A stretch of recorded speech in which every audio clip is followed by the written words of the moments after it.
we've been on this whole time, which apparently that's what happened before. Here we go. Here's the dang intro. Let's go! My time is in game time! Game time! It's gonna be a football game tonight now. No doubt. It's gonna be a football game here. Okay. I done been here before. All right, let's go, baby. Play clock at 5. Pass is intercepted at the goal line by Malcolm Butler. Unreal.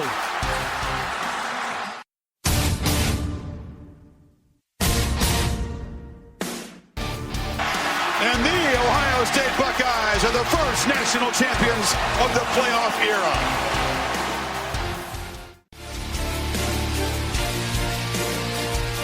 Ladies and gentlemen, football to football.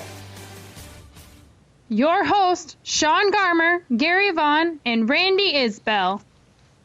Well, hello and welcome to another Football to Futbol.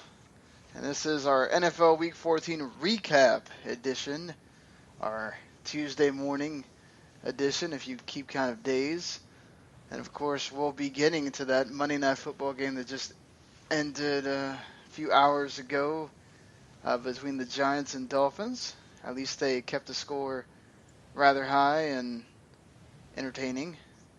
And we'll discuss that. We'll also, of course, go through all the games in NFL Week 14.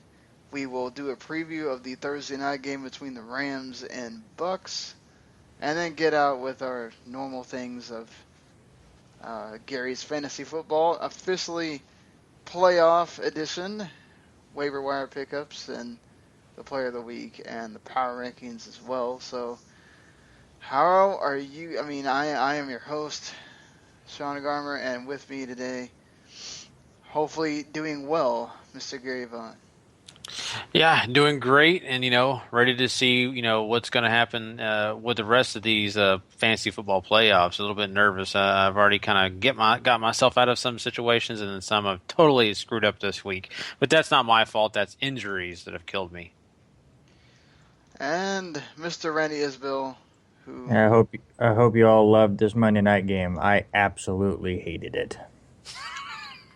Well, why don't you tell people why? Because I was the unlucky bastard that had to face Lamar Miller and Odell Beckham Jr. And Yeah. Gary and Randy lost how much money again? Oh, a chance at just shy of $900. Oh man, there goes Christmas. Yeah, 30. Well, yeah, I mean it's just money I would have loved to have had. It's not like I lost it, but yeah, went in with a 30-point lead. Came out, I think, losing by like 30 points. It was bad. Yeah. Well, Gary did need Lamar Miller to score much of points so he could beat Brandon, but that didn't happen. Yeah, Lamar Miller should have done more. I mean, if he's going to beat Brandon, he's going to have to score a ton because my team just, once again, with Andy Dalton getting hurt, did not help. And plus, once again, Lamar Miller did okay, but not good enough. I mean, heck, if he was going to beat Randy, he could have at least really beat Randy and helped me out to win. Come on. Well, you also had to deal with Odell Beckham against you. That was yes, I always gonna did be too. tough. But if Lamar Miller could have really worked hard, he could have beat Odell Beckham. Yeah. Jarvis Landry would have caught some more of those targets. I would have won, but I still get into the playoffs in that ESPN league by default because the two people that could have possibly passed me lost. So I still get in by default in fourth. And it's funny, the guy that beats you, I think because of Eli Manning, winds up being in first place now. So, yeah. How funny that those things can happen. My ESPN team is terrible. This is awful. But, so, we already talked about some, and we should make note that all three of us in the Futbol Fantasy Football League have made it, and it's going to be Gary against Randy and me against Sean Lewis Willison, who's been on this program before when we've had, I think he was part of the NFL preview for sure, and he's been on for sure when we've done basketball stuff before when this wasn't a total football podcast. So some people might remember who he is, but yeah. So we did it, gentlemen. We at least one of us is going to make the championship now. Yeah, I'm just really excited that I get to get eliminated out of the playoffs by Lamar Miller in back-to-back weeks. Yay. We'll see. I'm just proud of us for representing. Yeah. So, we don't always do that when it comes to the wrestling podcasts like Pick'ems or anything. In fact, we're either in the middle of the pack or in the bottom. So at least we represented somewhere on the podcast front. But let's get to that Monday Night Football game. Final score was 31-24, if I'm not mistaken. Odell Beckham having himself a day, and Eli Manning 4 touchdowns. Returning to prominence here, the running Rashad Jennings had a respectable 82 yards. At least they seem to use the running game a little bit more. Orleans Darkwa, I think, had to go get checked for concussion protocol when he was starting to get rolling there towards the end as well. And Ruben Randall scored and actually caught the ball. That's that's something amazing for Ruben Randall himself. The Dolphins, on the other hand, Jarvis Landry had a nice day. In fact, because Jarvis Landry went over 7 catches, he and Odell Beckham, I think, are 1 and 2 in was it receptions, or I don't know what that stat was between him and Beckham, because they're both from LSU and then they came out the same year or whatever. So that's pretty cool. But rest of the Dolphins, the defense just absolutely got dismantled, and they couldn't get to they could get to Eli Manning, they couldn't sack him. So that leads you to my question now with the Dolphins. Is their defense a bit overrated? Did perhaps they overpay for Ndamukong Suh? Because in that second half, he did absolutely nothing. There's no perhaps about it. They definitely overpaid for him. This defense is nowhere near what we all thought it was going to be, and it's just looking worse and worse. And listen, the Giants' defense wasn't much better in this game. Just terrible tackling. I mean, just all over the place. Just not a lot of good defense was played in this game. Let's just say that. Yeah, I really, didn't expect it. I don't believe, because of both teams just honestly struggling most of this year on defense. It was a hard toss-up to pick this game last week when we did it because of that reason. I think both offenses have potential. I think anytime you got Eli Manning in the mix, you kind of give the nod to him just because he's been there, done that before. Tannehill is Tannehill, A&M quarterback. We always know what we get out of that. Some other A&M quarterback will have a discussion with you later. Yeah, I know, and pretty terrible himself. So, but anyway, we'll talk about that once we get to that point for sure. But I don't know. I mean, in this game, I was at least happy that these teams were going back and forth. In fact, I was kind of worried we were going to get a 13-12 game or something, to be honest with you. It was nice to see touchdowns instead of field goals, so I'll give it credit for that. Yeah, and that leads me to my other question here for the Giants. Do you think that they finally maybe gotten their mojo back here? It seems like they know what they are now with Beckham and Eli. We got Beckham on the long touchdown. We got Beckham to end the game with Eli. He seemed to go to him a lot more on this. We got the tremendous touchdown catch as well with Beckham keeping his feet in bounds.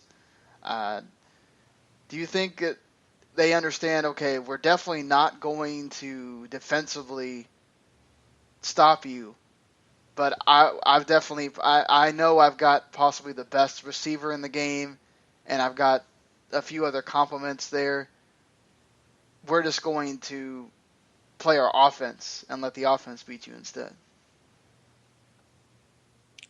You look at that and you think that that's probably their thought process here, because they do have such great weapons when it comes to maybe the receiving core. The tight end position is not great, but it's also not terrible. So, Eli has some weapons. his running game is still Ty suspect. coming out of nowhere and doing stuff. Yeah, and you know what? But you look at the past and you see where Eli Manning has been with his tight ends. Some of these, middle of the road tight ends have done pretty well with Eli Manning. Bear Pasco, I believe his name was, a guy, the no-name guy. I haven't heard from him since, and there's been several of those guys. Bosch or whatever, Kevin Boss. Yeah, went to Oakland. So there's been several tight ends that Eli's and really then did helped nothing make in look Oakland good. Too. Oh, yeah, exactly. So it's all situational. But right now, as it looks, that's the strength of the Giants. And really, let's be honest, if they go anywhere, that's what they're relying on. That defense is just not ready to move up. What do you think, Randy? Yeah, I don't know if I can really say they got their groove back. I mean, we've all said that this was not, a good defense that they're going up against, and that they exploited weaknesses. There's still a lot of holes in this New York Giants team, and unfortunately for them, they got to figure it out quick because they get Carolina next week, and Odell Beckham Jr. versus Norman is going to be one hell of a matchup that I'm excited to watch. Do you think that they went away too much from the running? I mean, we did get Lamar Miller 2 touchdowns, 89 yards. One of them was on that big run, obviously, but do you think they could have used the run more, the Dolphins, or because the Giants are going to also have to contend with that twofold. They got Peterson and the Vikings coming up after the Panthers. So, do you think the Dolphins didn't try to exploit that enough? Yeah, I was surprised Lamar Miller was just destroying it in the first half. I mean, he averages over 7 yards a carry, but they only give it to him 12 times. It's not in a game where they're getting blown out. So I think the play calling was a little suspect for Miami.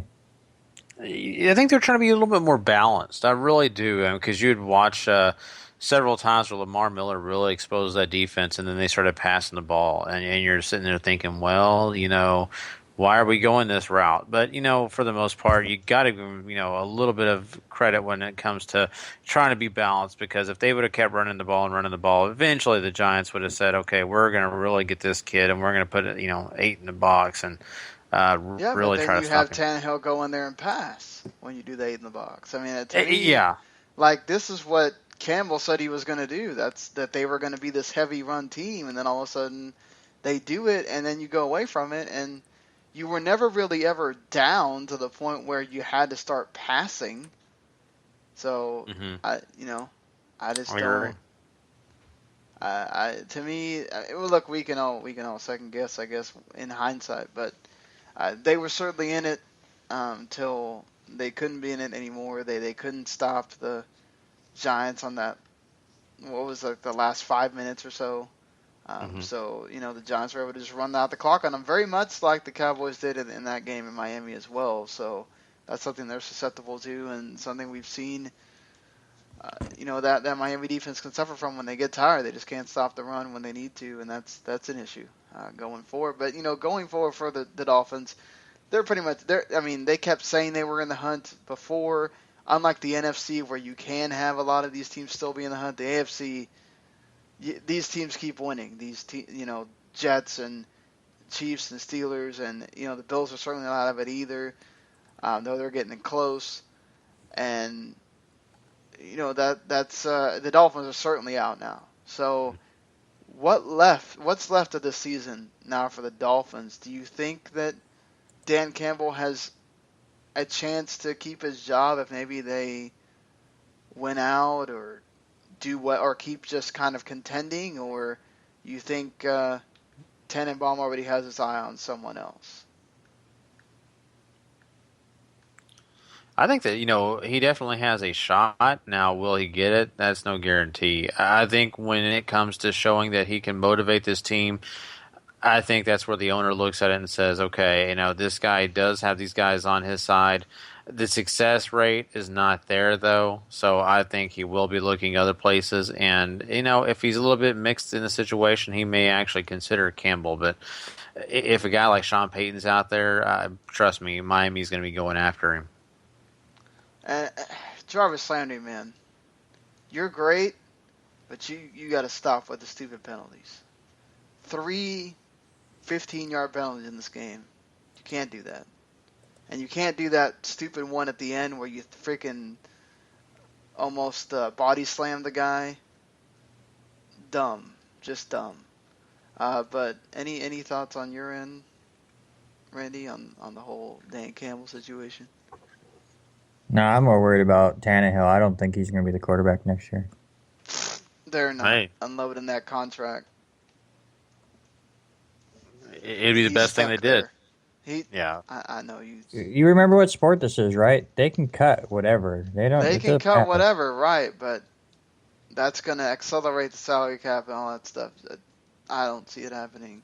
I think Well, it's different. he's not than going to cap. ever get. Tannehill's never going to get this team to the playoffs. I'm not going to say you're wrong about that, but I think, depending on who you get out there, he's still not. I think he's the new. A lot of people used to have Andy Dalton as that kind of median of quarterbacks. I think Ryan Tannehill is now that median of quarterbacks. You think And there's 16 quarterbacks worse than this guy? I'm not saying 60. I'm not saying. Yeah, he is. There's quarterbacks that are worse than him. Oh, there's a few. I wouldn't say 16. Right, but he's like your average guy. Like Alex Smith, he's an average guy. He's not the worst thing in the world, but he's also maybe not going to get you anywhere. I mean, so, and he doesn't have any excuses because he has talent around him, and when he's not overthrowing them, he can find them. Just, it is what it is. But I don't know. I just don't see them. They'll blame it on somebody else, and whether they get rid of Campbell or whatever. I mean, they've already. This is kind of like the Lions. We already talked about this with the Lions, that they got rid of everybody else and kept Stafford. They're going to get rid of everybody else and try to keep Tannehill because they're going to want to justify paying him that money. So it's not like Kaepernick where you had the opportunity and now they never benched Tannehill. So, I don't know. We'll have to see what happens in the offseason. But to me, it's also on this defense too. That was supposed to be this great thing, and I understand Cameron Wake is huge. It's a huge loss for that team, but still, they can't. You can't get gassed like that and not be there for the second half.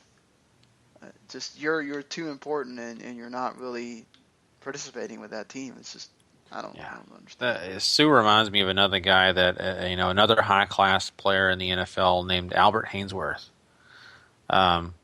Seems like they're going down the same path, except, one just hasn't got a cleat to someone's face yet.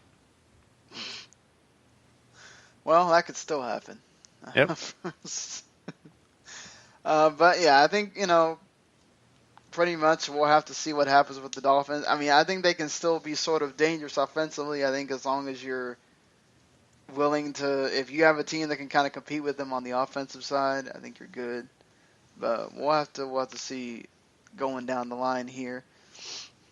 But I think that pretty much ends our conversation about that Monday Night Football game. So we can now move on to the rest of NFL Week 14, and we discussed Andy Dalton a tad already. He sadly, now the prognosis is better. He apparently might come back for Week 17, but he's missing the next 2 weeks, which includes a date with the Broncos that could decide their playoff fate. And A.J. McCarron now steps in as the quarterback for the Bengals. He threw a couple of interceptions. I don't think he looked that bad considering. I don't think he's one of those backups where you're totally worried about. I don't see how he's any less than Brock Osweiler at this point. He's a guy that has experience, with winning championships with Alabama and all that stuff. So, what did you guys think of? And he obviously has the talent around him as well to help out. But what did you guys think about McCarron? And should Andy Dalton be really trying to make tackles when you're the quarterback? I mean, isn't that something that you should leave for someone else? You would think, right?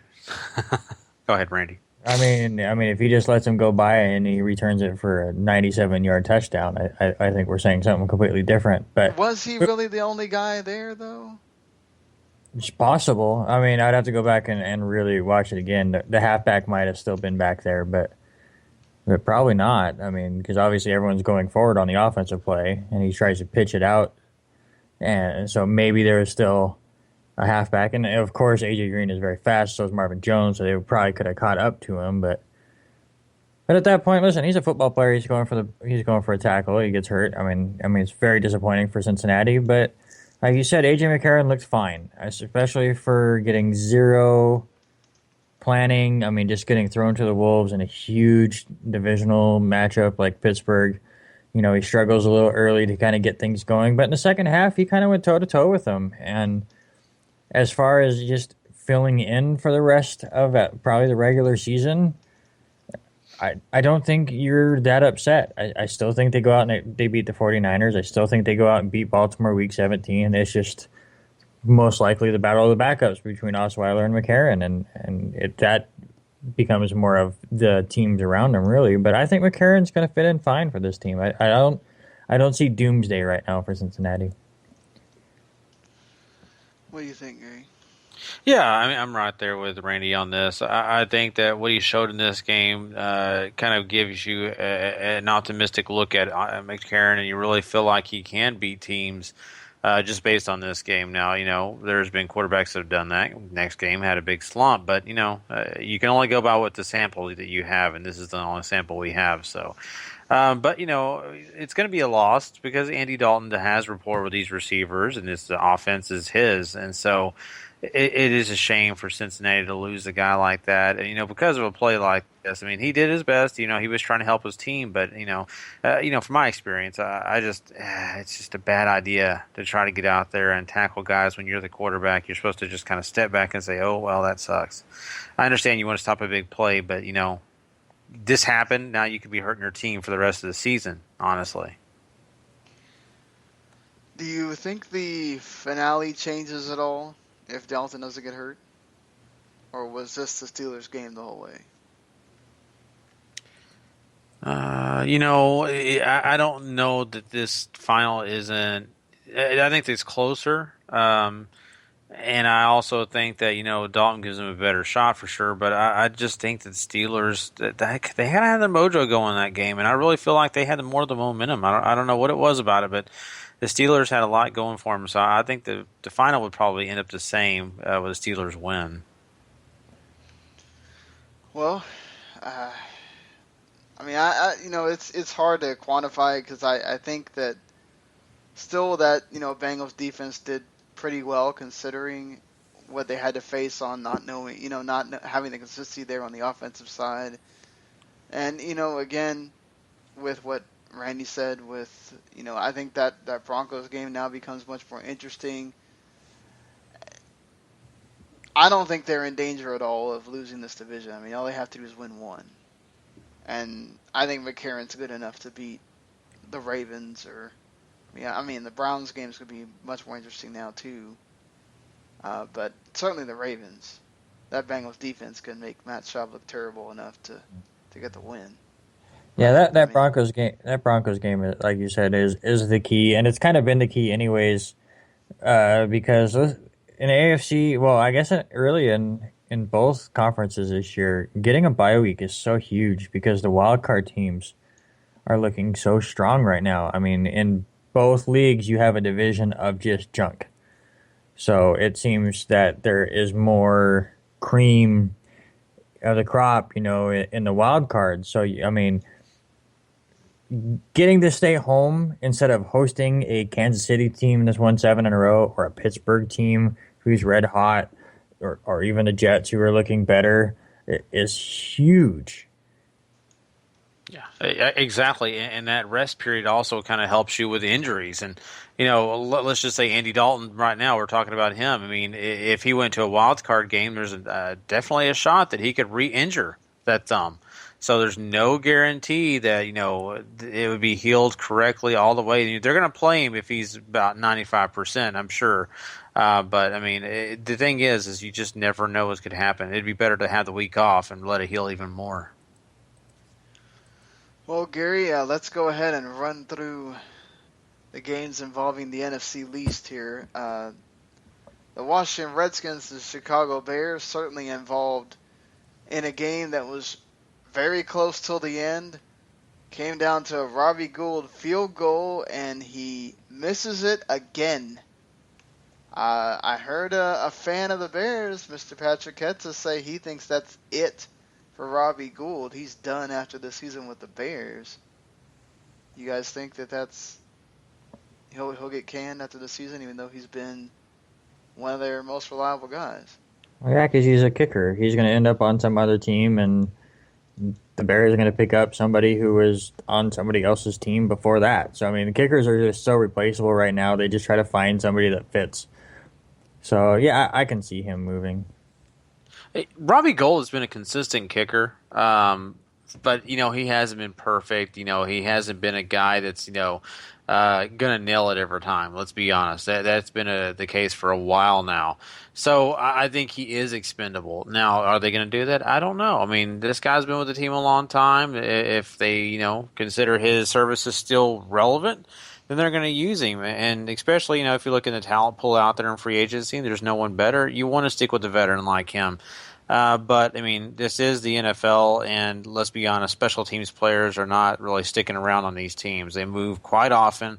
A lot of these guys are journeymen. Heck, you even see Adam Vinatieri change his jerseys, and we would have never thought that happened back when the Patriots were on their first Super Bowl run. So it's interesting, but I don't know. It could definitely happen. I think Gould's in that spot. But in this game overall, this is one of those games where I wasn't sure how much I would enjoy watching it, especially when you kind of gave it to me, Sean. I was like, okay, it's the Redskins.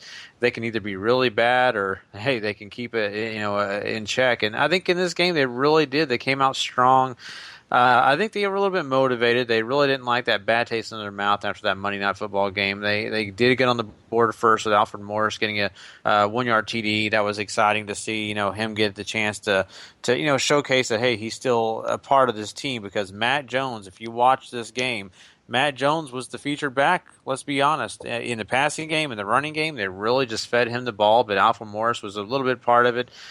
Getting the TD was kind of a nice thing for him. Even Kirk Cousins got in this game with the running touchdowns himself. He got a 3-yard rushing touchdown. So, we got into this game where the Redskins are leading early, 14-0, and you're wondering, okay, the Chicago Bears showing up. They do get a touchdown themselves.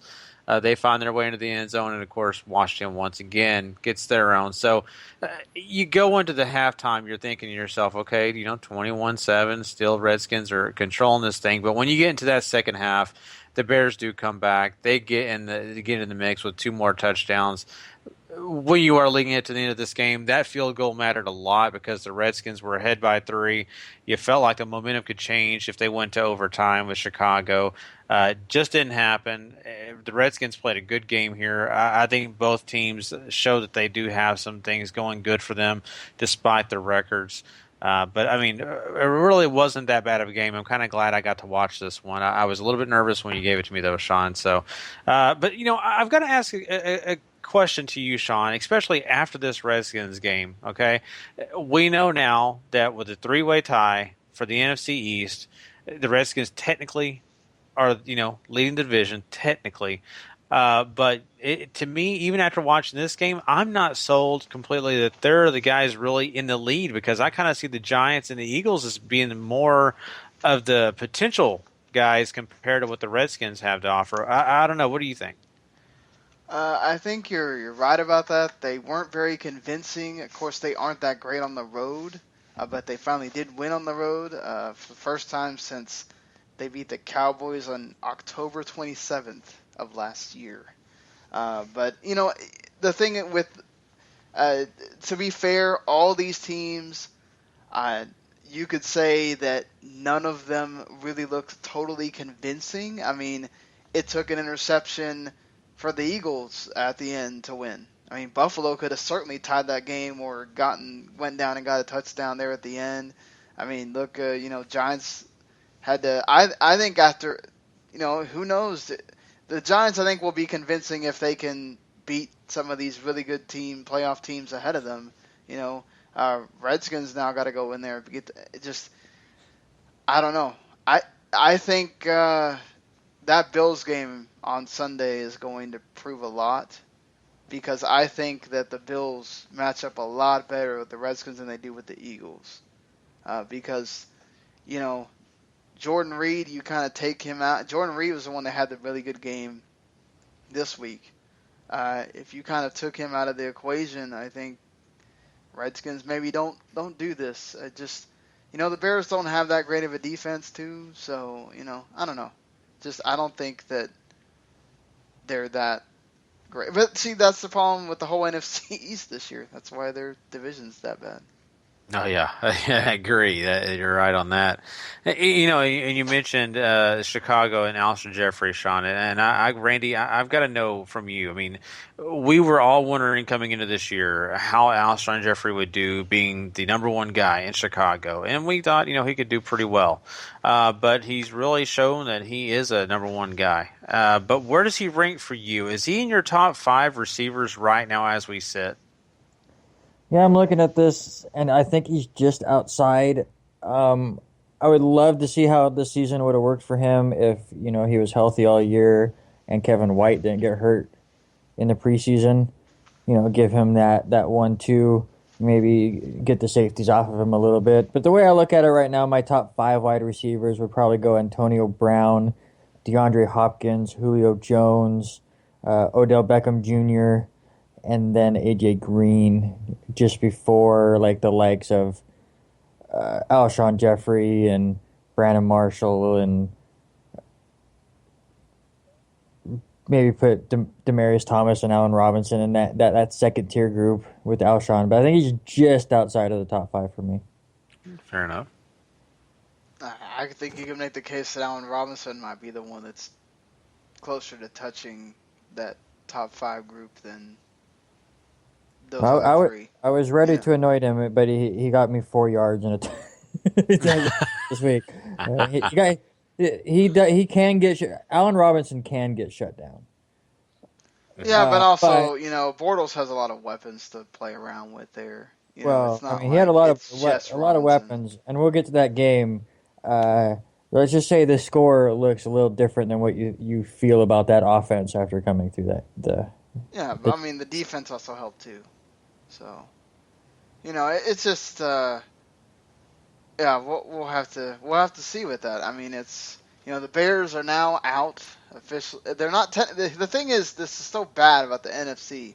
The Bears are technically still in the race. Out. It doesn't matter if you say they're out. They're mathematically not eliminated. Unlike the Dolphins, who are pretty much out. So the Redskins remain on top of that NFC East. The Bears really had a shot of giving themselves a much better chance if they'd actually, won this game. But again, they lose. They're going to go against the Vikings next week. That's going to be, an interesting game because Vikings in a much better position than they are, and they want to keep winning to see if they can keep pace with the Packers. So that's going to be an interesting one there. But let's move on to that other NFC least game between the Eagles and Bills. It was LaShawn McCoy's revenge game. How did he do, Randy? He looked good in the first half, and then just kind of petered out. But he was backed up a lot by Tyrod Taylor, who did look impressive to me. He goes 19 of 36, 268. He gets a touchdown to Sammy Watkins, who anymore just gets a touchdown a game. It's just almost automatic. And I like one of the commentators saying that Tyrod Taylor before the game had said that he is getting more trusting with Watkins, where he'll throw up a couple extra more 50-50 balls because he knows Watkins will either go get it or make sure that the defender doesn't. So they're starting to get that chemistry going, and then you have Robert Woods, who comes into the mix. He has over 100 yards receiving himself. So the passing game definitely kept him in it. LaShawn McCoy, looks great in the first half. Not so much, just 20 carries, 74 yards. Again, most of that in the first half. And they just kind of fall short. I mean, and, they have nobody but themselves to blame. And, Sean, you had kind of brought up how Rex Ryan's the worst game manager coach in the NFL, which I'm not going to disagree with because I know some of the crazy shit he did when he was part of the Jets. But to me, I don't put this game as much on Rex because, again, 15 penalties by Buffalo, and so many of them in just the worst spots, just where they could get a stop and then a penalty would give Philadelphia that, an extra set of downs, and they just took advantage.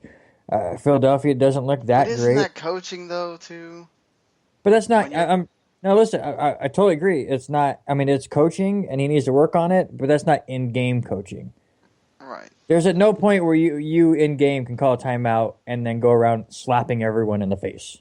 No, yeah, So, you can't do that, obviously. So I mean, again, Rex Ryan is one of the best defensive coordinators ever. He's just not the head coach. He's just not where he can complete a team. Like, Buffalo's really good, but I think if you put a more complete head coach there and had Rex Ryan as a defensive coordinator, they'd be in the playoffs right now.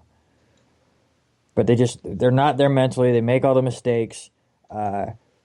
The running game for Philadelphia, I mean, that was the big deal this week is DeMarco Murray, what's he going to do? He has the big meeting with the owner again, and then the report comes out early Sunday that he's going to be the number 4 back, and just they're done with Murray, and they're not done with Murray. They've just figured out that he does not fit their scheme as well as they had hoped, and they are now spreading it out. They have the big 3-back package with Sproles, Matthews, and Murray, and it worked extremely well. I mean, as they start figuring that stuff out a little bit more and mix matching packages, I mean, Chip Kelly, this is not the Chip Kelly offense we all thought it was going to be, and it's not going to be as hyped as it was. It's not going to be to that success, but it's okay. And it's going to win them games, and with a terrible division like that, I think it's going to get them into the playoffs at least. But, so, Gary, I'll start with you there. I mean, with these running backs, fantasy-wise, you're our guru. People are in the playoffs, either in the semifinals or in some leagues are just starting the playoffs. How do you see the Eagles' running game panning out? I mean, if you have one of these 3, do you just have to play one of them and hope that they're the ones that gets the touchdown, or what do you do? It's a real gamble. It really is, because you just don't know who's going to get the hot hand. This is a true committee, like you said, Randy. The guy I look at the most and really think that has the potential to be the better back in the system is Matthews. I really feel like that he is the guy that Chip Kelly likes a lot, and I think that he has an opportunity to really prove himself here. DeMarco Murray, sure. He's a really good back if they do use him in the correct ways, but that's the question. When are they going to do that? It is yet to be seen, and we got 3 games left in this season, and honestly, 2 more games of that you're going to be using on your fantasy. They're going to be playing Arizona pretty soon, so I wouldn't even be trusting any of these guys, but Ryan Matthews would be a guy. Darren Sproles would probably be a close second. Darren Sproles is a guy in a PPR that you would love. But we got a game coming up after that. And if you're going to be in your championship and against Washington, I think that, you could still play DeMarco Murray. But, man, I am totally risking it of telling you to play DeMarco Murray at all. I still stand strong. It's Sproles or Matthews are the guys I'd play. Murray, I'd be very risky to do it. Yeah, I think I'm right there with you. I think Matthews is a safer play. Sproles is kind of that wild card. He can always break something, and then I would put Murray third too as well. But I mean, go back to the end of this game. Listen, Buffalo does a great job of coming back. They were down 10, get back in it and tie it up, give up a field goal late and just can't get the job done. Tyrod Taylor throws an interception that basically seals the game. And then you have the whole big controversy. LaShawn McCoy, who again has made a huge deal about this rivalry and wanting a big revenge on Chip Kelly for trading him away and how he misses Philadelphia, starts the game by hugging the owner of Philadelphia and kissing the logo and all this junk. End of the game, not even the end of the game. There's still time on this clock, and off goes LaShawn McCoy. Off he goes. Doesn't shake anyone's hand. He has all these quote-unquote friends on the other team. Doesn't care. Off he goes. Doesn't talk to reporters, which I don't have a problem with. It's whatever. I mean, you're upset after a loss. I don't care if he doesn't talk to his supposed friends either, because he doesn't want to, say good game to guys that he doesn't really particularly care for right now after he lost. But he should. That's what I'm saying. That's just listen.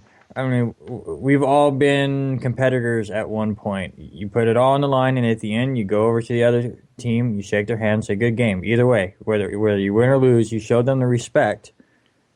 Maybe not Chip Kelly, because Chip Kelly's the one that he has the issue with. He doesn't have any issue with anybody on that sideline except for Chip Kelly. Go over and shake their hand. I mean, that to me, it's a sign of disrespect. It's a sign of immaturity.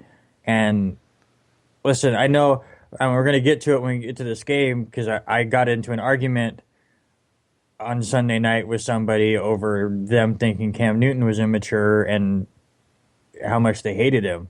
This is what people should be focusing on as far as immature. Cam Newton's having fun. This is just lack of respect. I mean, again, we've all been there. I'm in a bowling league. I lost a really close matchup Sunday against a guy I don't really care for. At the end of it, you go over, shake his hand, say, good game, and that's it. You move on. But just to go off like that, it's petty to me. I don't know, Sean. What do you think? No, I don't know. I mean, let's be honest here, though. LaShawn McCoy, he is immature. I mean, if you're going out in magazines and saying people are racist and all that when half of his team is black guys, I mean, what the hell? That already showed immaturity to me, so I wouldn't expect anything different. I mean, I understand he's mad. He probably felt like they should have won that game and whatever, and to me, I see it more as the guy that was talking all this junk. Like those fans that their team loses and they all of a sudden get quiet and they don't say anything. That's what it felt like more to me. He was talking all this junk, and then, I'm going to get out of here before these guys can make fun of me or whatever, and I don't want to talk to nobody because, I'm ashamed. And to play devil's advocate here for LaShawn McCoy, he was a competitor. He got in this game, and he was passionate. And I think that he knew he may say some more things he didn't want to say to the cameras. He probably knew he was going to get himself in some trouble. He said, "I'm going to get out of here before I say something because I know I will."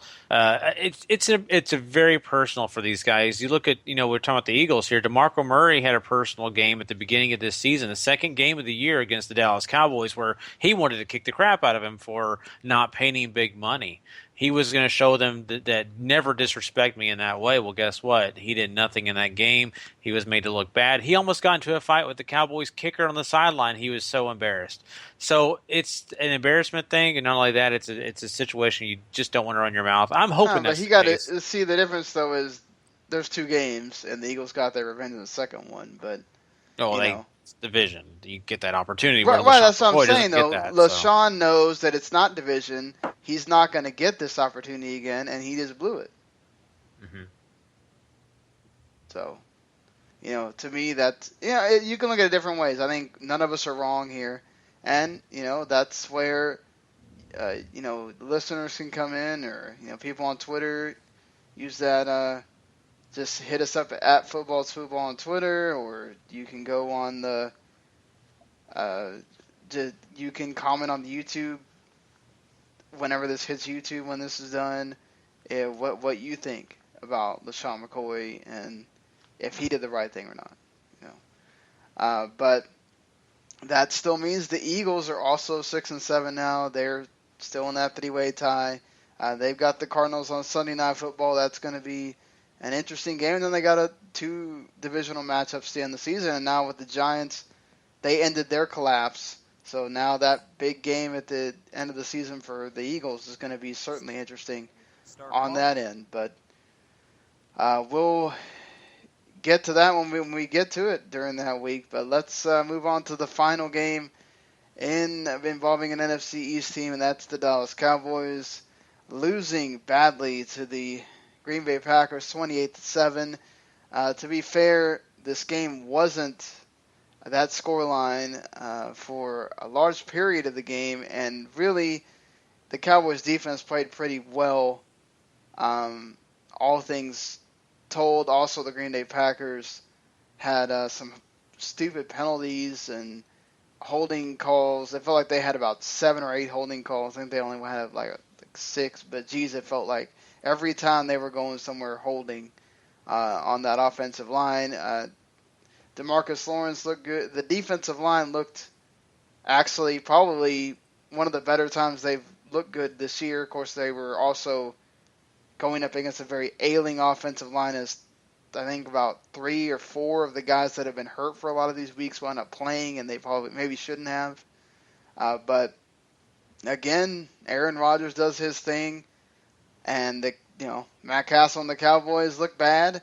Of all people, Gary, Des Bryant can't catch the ball, even when it hits him in the hands. So, I think the Butterfingers meme has never been more appropriate for someone than for Des Bryant was after this game. I mean, and then he gets hurt by the camera review again, even though this one was much more clear that it was incomplete. So, I don't know. I think this is another one of those cases where you're a losing team, and you've been a losing team, and you had the running game showed up in this game. McFadden had himself a day, 2 long runs. Robert Turbin had himself a nice game for being the backup. You get down there, you score. That's your only touchdown of the game. You have other opportunities where you get close. Castle throws an interception because it goes off Dez's hands. I mean, so many things could have changed that game, but it's one of those things that happen when your team loses more often than not. The Packers now take sole possession of that NFC North now, with everybody else in that division losing this week. Do you think that means at the end of the season we're now looking at the Packers being the winners of this division, or you think the Vikings still have a shot?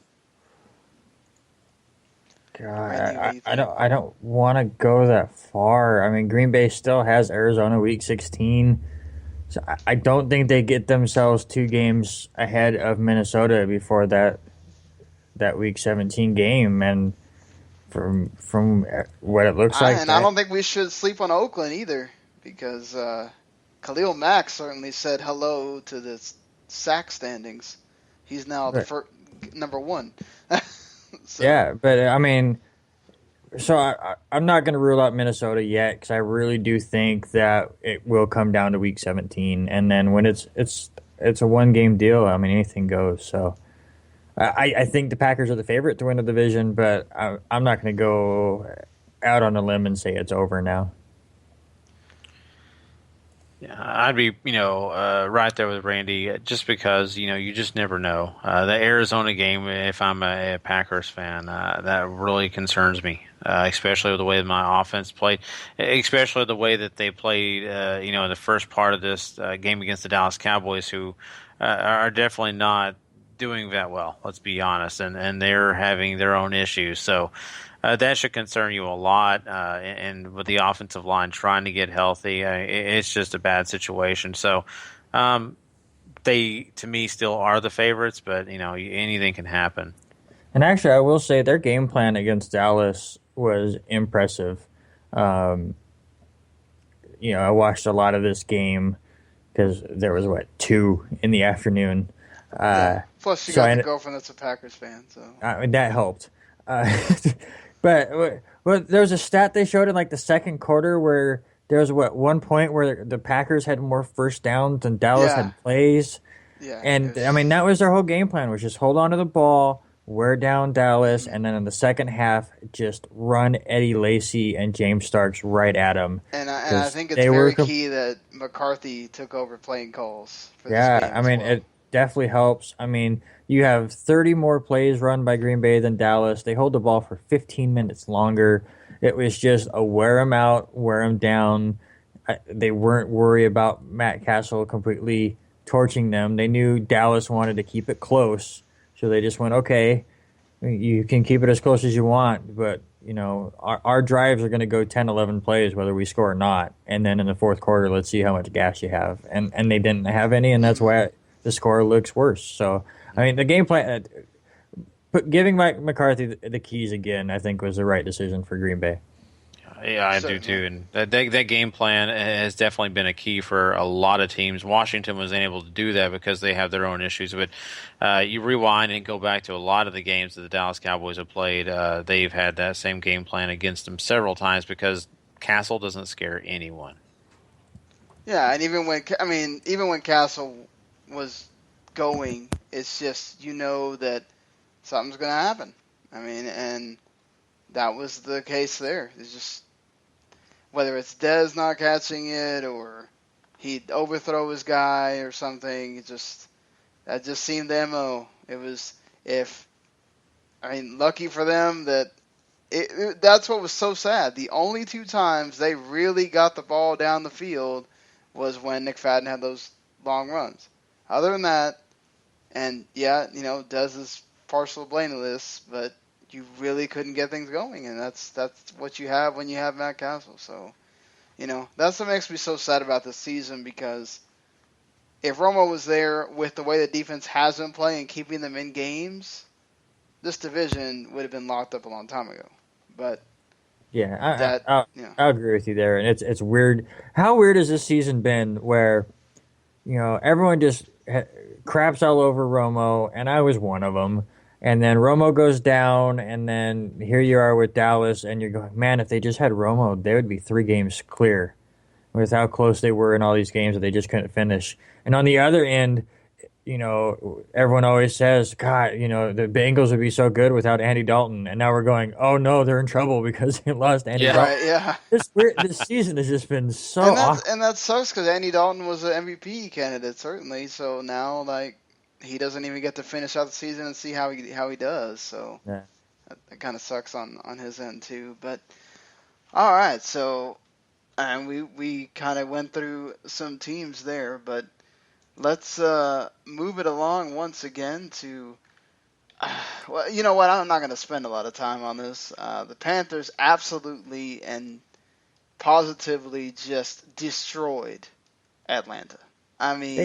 They toyed with Atlanta. Yes, and the fact when your coach is having to bring everybody over in like a huddle, when you go into to tell them to get their spirits up and try to score a touchdown, that tells you, I think, everything you know. And I don't know that it's Dan Quinn. I know we got into it a little bit on the show on Thursday about Dan. I don't know if this is Dan Quinn. I think this team is just, there's something going on with. You talked about Tannehill, but man, I don't know. Matt Ryan might be one of those guys also where you start thinking about, are you ever really going to go anywhere with Matt Ryan? Is he just not good enough? Yeah, I'm right there with you. And I think, as you say, they're going to dump everybody before they get rid of Tannehill in Miami. I don't think they're going to dump everyone for Matt Ryan, but the offensive coordinator is going to go first. Because they've been talking about that. But listen, Atlanta, exceeded a lot of people's expectations early. I think it was you, Sean, and I that they had Atlanta winning the division, but we just thought, because it was going to be one of those 9-7 deals. And then, they start out the season 6-1. And then, you look at their schedule, they lose by 3, they lose by 1, they lose by 3 again. And then all of a sudden, the wheels are just falling off. And now at this point, you're 6-6. You're playing Carolina, and they jump on you early, and the whole team just gave up. Yeah, and I may be the only guy that really thinks that Matt Ryan isn't this bad. I think he's had a tough year. It happens. Guys, sometimes don't perform well.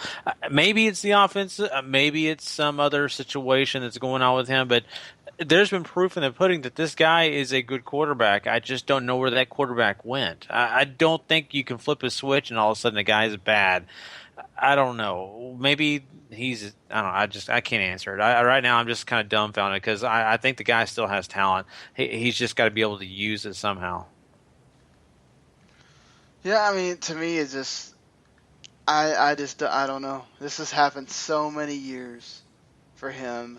Whether they get in the playoffs or they don't, they wind up faltering. And I know a lot of it's on the defense, and that's where Dan Quinn was supposed to come in and change it. But again, I just think you have to give him time to have a full season where he gets to get some of his guys, draft some guys, and let's see if we can rebuild the defense. Because, again, during that win streak, the defense was some of the reasons why they won some of those games. I mean, that interception against the Eagles that ended it. I mean, just there was times where you're saying, okay, this defense is all right. You know, they can win them some games when they need to, and then all of a sudden, bam, they just go on this complete and utter just downfall.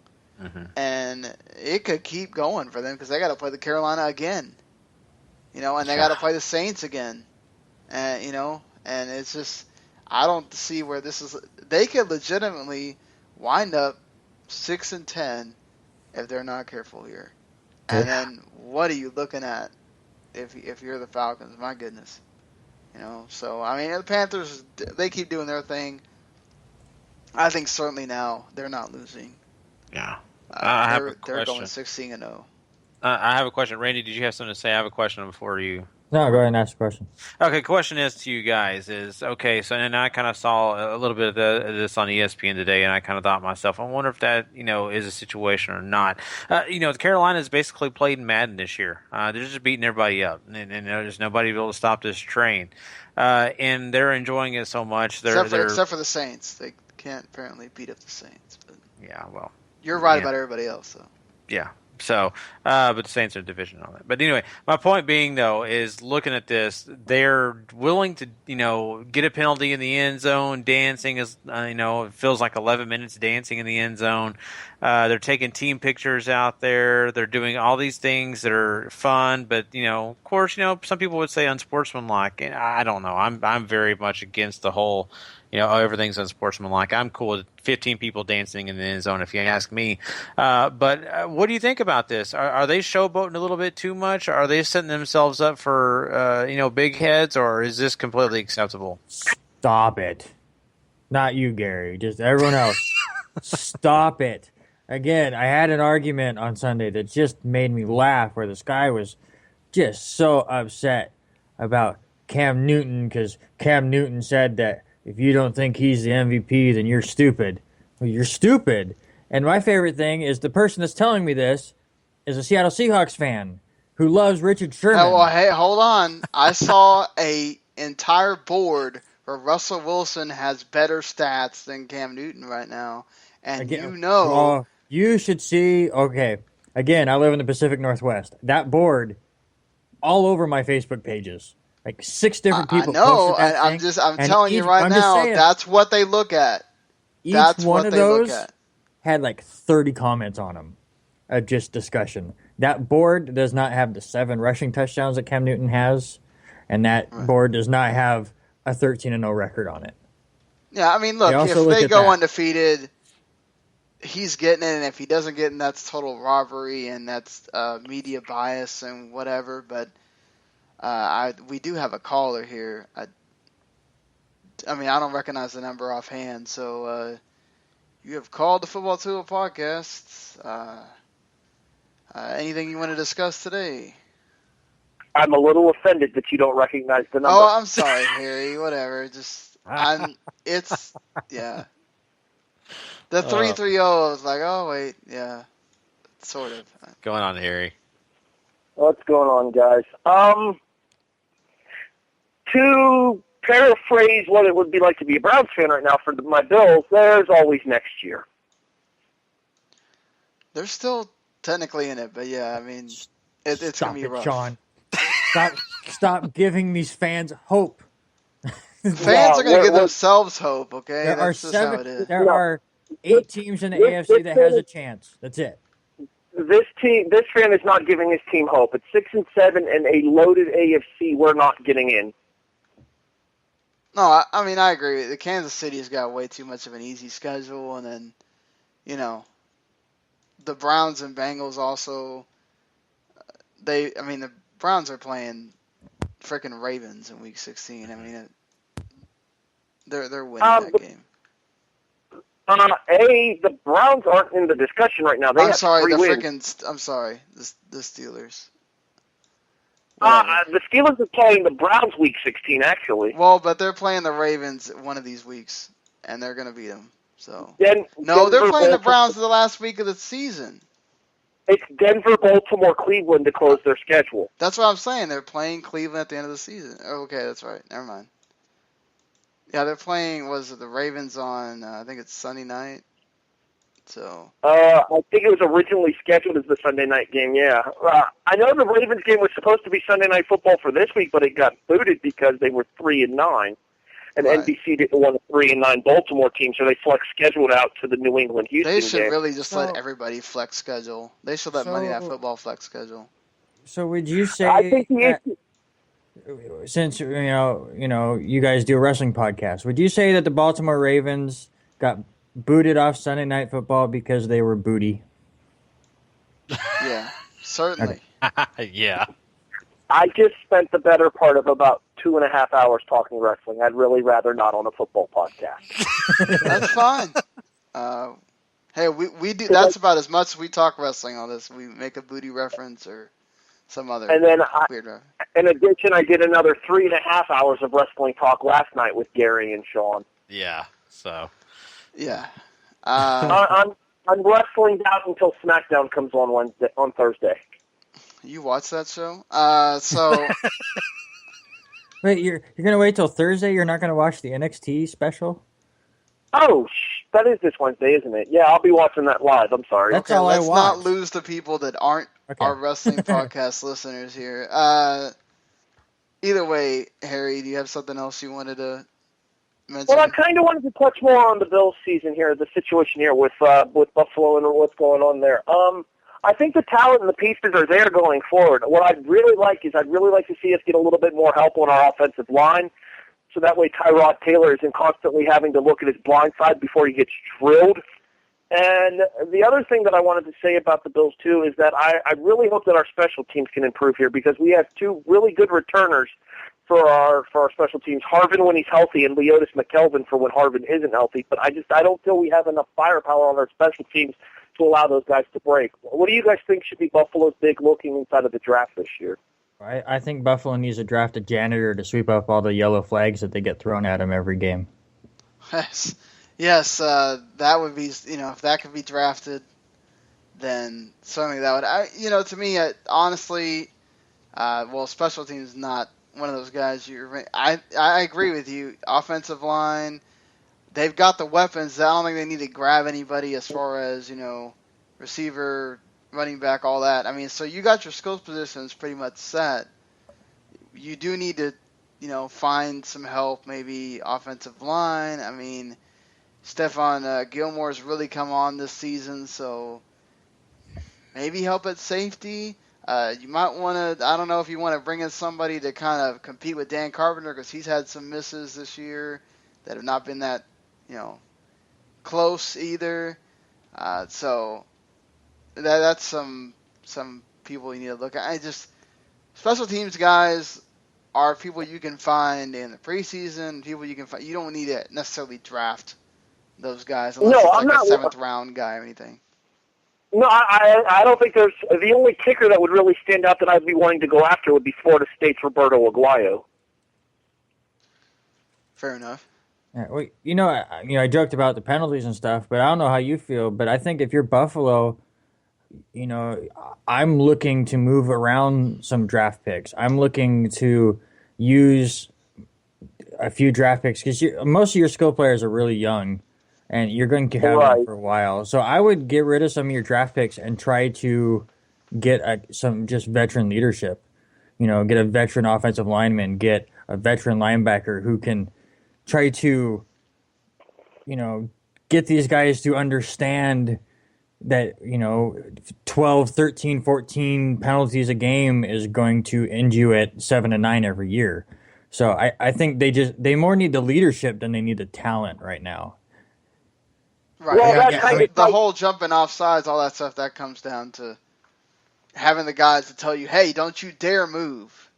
Well, and the thing about that is, too, with our offensive line, is you just mentioned that we need more leadership. And I think one of the problems with that is that with Rex Ryan bringing in a couple of locker room cancer guys in Richie Incognito and IKM Impala, or however it's pronounced.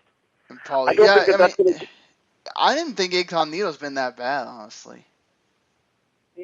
But it's his personality inside of the locker room that I'm worried about. Right, but he's not. I understand what you're saying, but like, it's not like he's a bad offensive lineman. You know, I mean, you could say the same thing for Marquise Pouncey over there in Miami, but they certainly can use him. That, you know. So the risk justifies the reward here, kind of like a guy like I mean, we go through it with. I mean, Greg Hardy finally showed up in the Packer game, first time since the Patriots game, but you could say that his issues have proven to be helpful, because I think he's been a key of why DeMarcus Lawrence has been able to get some sacks, because you go in there and double team Hardy, and then that allows Lawrence to just be one-on-one with that right tackle. He blows by him, and he's able to get sacks. You know, we saw Gregory do it too. It's just, you know, to me, I feel like he's justified, and he's also calmed down. We haven't heard crap from Incognito either. I feel like being with Rex Ryan, he said, hey, you're not going to come in here and screw with my team like that. And have we heard any more from him, Paulie, either? I don't know that they're necessarily... He was a captain for the Jets game, but I think that was more Rex sticking to his own that was game. Rex playing mind games, you know. But speaking of Buffalo, there was one other thing I wanted to ask you guys about here. Did either of the three of you happen to have the chance to catch the Four Falls of Buffalo on Saturday night? And if so, what were your thoughts? Oh, I need to. I saw the previews for it and stuff, but I don't have cable, so I just have to wait for it to fall on Netflix. But it's one of those that is on my to-do list to watch it, because I mean that was the era where I started getting into football. Those are the years. Those are the first Super Bowls I remember. Like the first Super Bowl I remember is the Bills Giants Super Bowl with the missed kick wide right. That's the first Super Bowl that, you know, is in my memory bank. So I want to go back and kind of relive that kind of stuff. I mean, I'm sure Bills fans don't, but it's always nice to go back and look at that stuff. And still, I mean, it's weird to say because they don't win one in that entire time, but to make it the 4 Super Bowls in a row is quite and I think that's one of the things that gets understated about that too. And I love the fact that we get their side of the story, because we get so many sides of the story of the Cowboys and all the people that won those, but we don't get, you know, the Bills mindset and all that kind of stuff. And I think that's so interesting. I'm definitely going to check it out when I get a chance as well. Hopefully it hits the Game Pass at some point. Yeah, I would love to see it as well. I mean, I sadly was not able to check it out, but you know, I just want to get a chance to really delve in deep and see some of these people that, you know, I remember so well, Marv Levy and those teams, just all those great players that they had. I want them to be showcased, you know, and really, you know, get them out there where people remember them in a good light, not, hey, these guys failed, you know. So obviously, you asked the question, so I'm sure you've seen it. Did Thurman Thomas ever explain why he could not find his helmet? Yes, actually, he does during the course of the show. Awesome. I have to watch it. I will say this much here, and then this will be the last comment I make about this and my last comment in general, and then I do have one last quick question to ask you guys before I get off the air here. The only one quick comment that I had was I became a Bills fan when I was very young. I was probably about 6 or 7, because the very first game I can remember watching was the Frank Wright game, the comeback against Houston. Oh, that was an awesome game to freaking remember first watching. I could totally tell why you'd fall in love with the Bills there. I remember watching the game, Buffalo down 35-3, and I remember still watching and seeing Reich lead the comeback to a 41-38 win in overtime here. I went back and I had a chance to rewatch some of the games over the years through ESPN Classic and stuff. And as a Bills fan, obviously, I'm bitter towards one person in particular. And for the longest time, it was Scott Norwood. However, after watching the 30 for 30, the Four Falls of Buffalo, I forgive Scott Norwood. Wow. See, that was a healing process. I like that. I think a lot of what watching that particular special did for me was reconnect me to my childhood and remind me of what it was like falling in love with this team. Jim Kelly, Thurman Thomas, Bruce Smith, Steve Tasker, guys like that in our lineup there. The wide receivers, Don Beebe and Andre Reed. Just seeing these guys Andre again. Reed was a freaking stud. Seeing these guys again and seeing what happened to them, and the fact that a couple of them did end up getting Super Bowl rings. Like they show Beebe getting a ring with Green Bay right before he retired. So just the opportunity to finally get some closure as to what happened to those members of those teams. And the big thing that stood out to me was the reaction for the city of Buffalo, and you guys will see what I mean. The reaction of the city of Buffalo to Scott Norwood, and you guys will see what I mean when you get a chance to watch the documentary. It is highly recommended viewing. And I say this as a previously bitter about this time frame Bills fan. Definitely. And I'm excited to watch it for that reason. And since this helped you heal over Scott Norwood, it makes me have hope that Martha Hart will do the same watching Owen Hart's DVD. So I feel good now. God. You are an absolutely terrible person, Gary. We all know this, but let's move on. Would you have one last question? I did. Are you guys going to be doing a bowl prediction special? We'll do. Man, that's going to be rough to try to do on Thursday. What are we going to do with that, Randy? Well, I honestly just figured we would break it down, like the way that we were doing the college football before, where we were just kind of previewing the main games. We could just preview the bowl games that week, because doing 400 of them in one show is difficult. I'll break it down into like 6 or 7, or I think we have like 7 starting Saturday. Is that when it gets going? Saturday's the first game, yes. Yeah. There are 42, and 3 of them are on Saturday, I believe. Okay, so how many of them are there before Monday night? Let me look. Yeah, so that's probably what we could do, is just kind of do it as they come. Mm-hmm. Yeah. That'd be wise. Yeah, if we do a whole bowl prediction thing, that'll be a whole 2-hour thing by itself, and we still got 15 games to cover on Thursday. Yeah. There are 6 before Monday and then 1 on Monday. So yeah, we can do those 7. We'll have 2 games to discuss on Monday. But yeah, especially since that Saints and Lions game probably don't nobody give a crap. That game will not matter much when we get to it. I can't imagine that, The only person that we know that might be interested in Saints Lions, Sean, is Rick, and that's because he lives in Louisiana. Yeah. I mean, we'll get to it when we talk about the Saints, but again, technically, they are still mathematically not eliminated in the playoff race. So, golly. And their schedule is nice, so we might be talking about them being not mathematically eliminated for the whole rest of the season. So, anyway, Harry, I mean, you have anything else? No, that was it. I was going to see about maybe joining you guys to predict some bowl games on air with you. But if you guys aren't able to work out a schedule for that to happen, I'm already entered into the W2M bowl prediction. I don't know if you're going to take the opportunity to plug that as well. We'll plug it here. Obviously, for you people that are in it and still haven't done your bowls, you better get to it because again, the games start pretty soon here.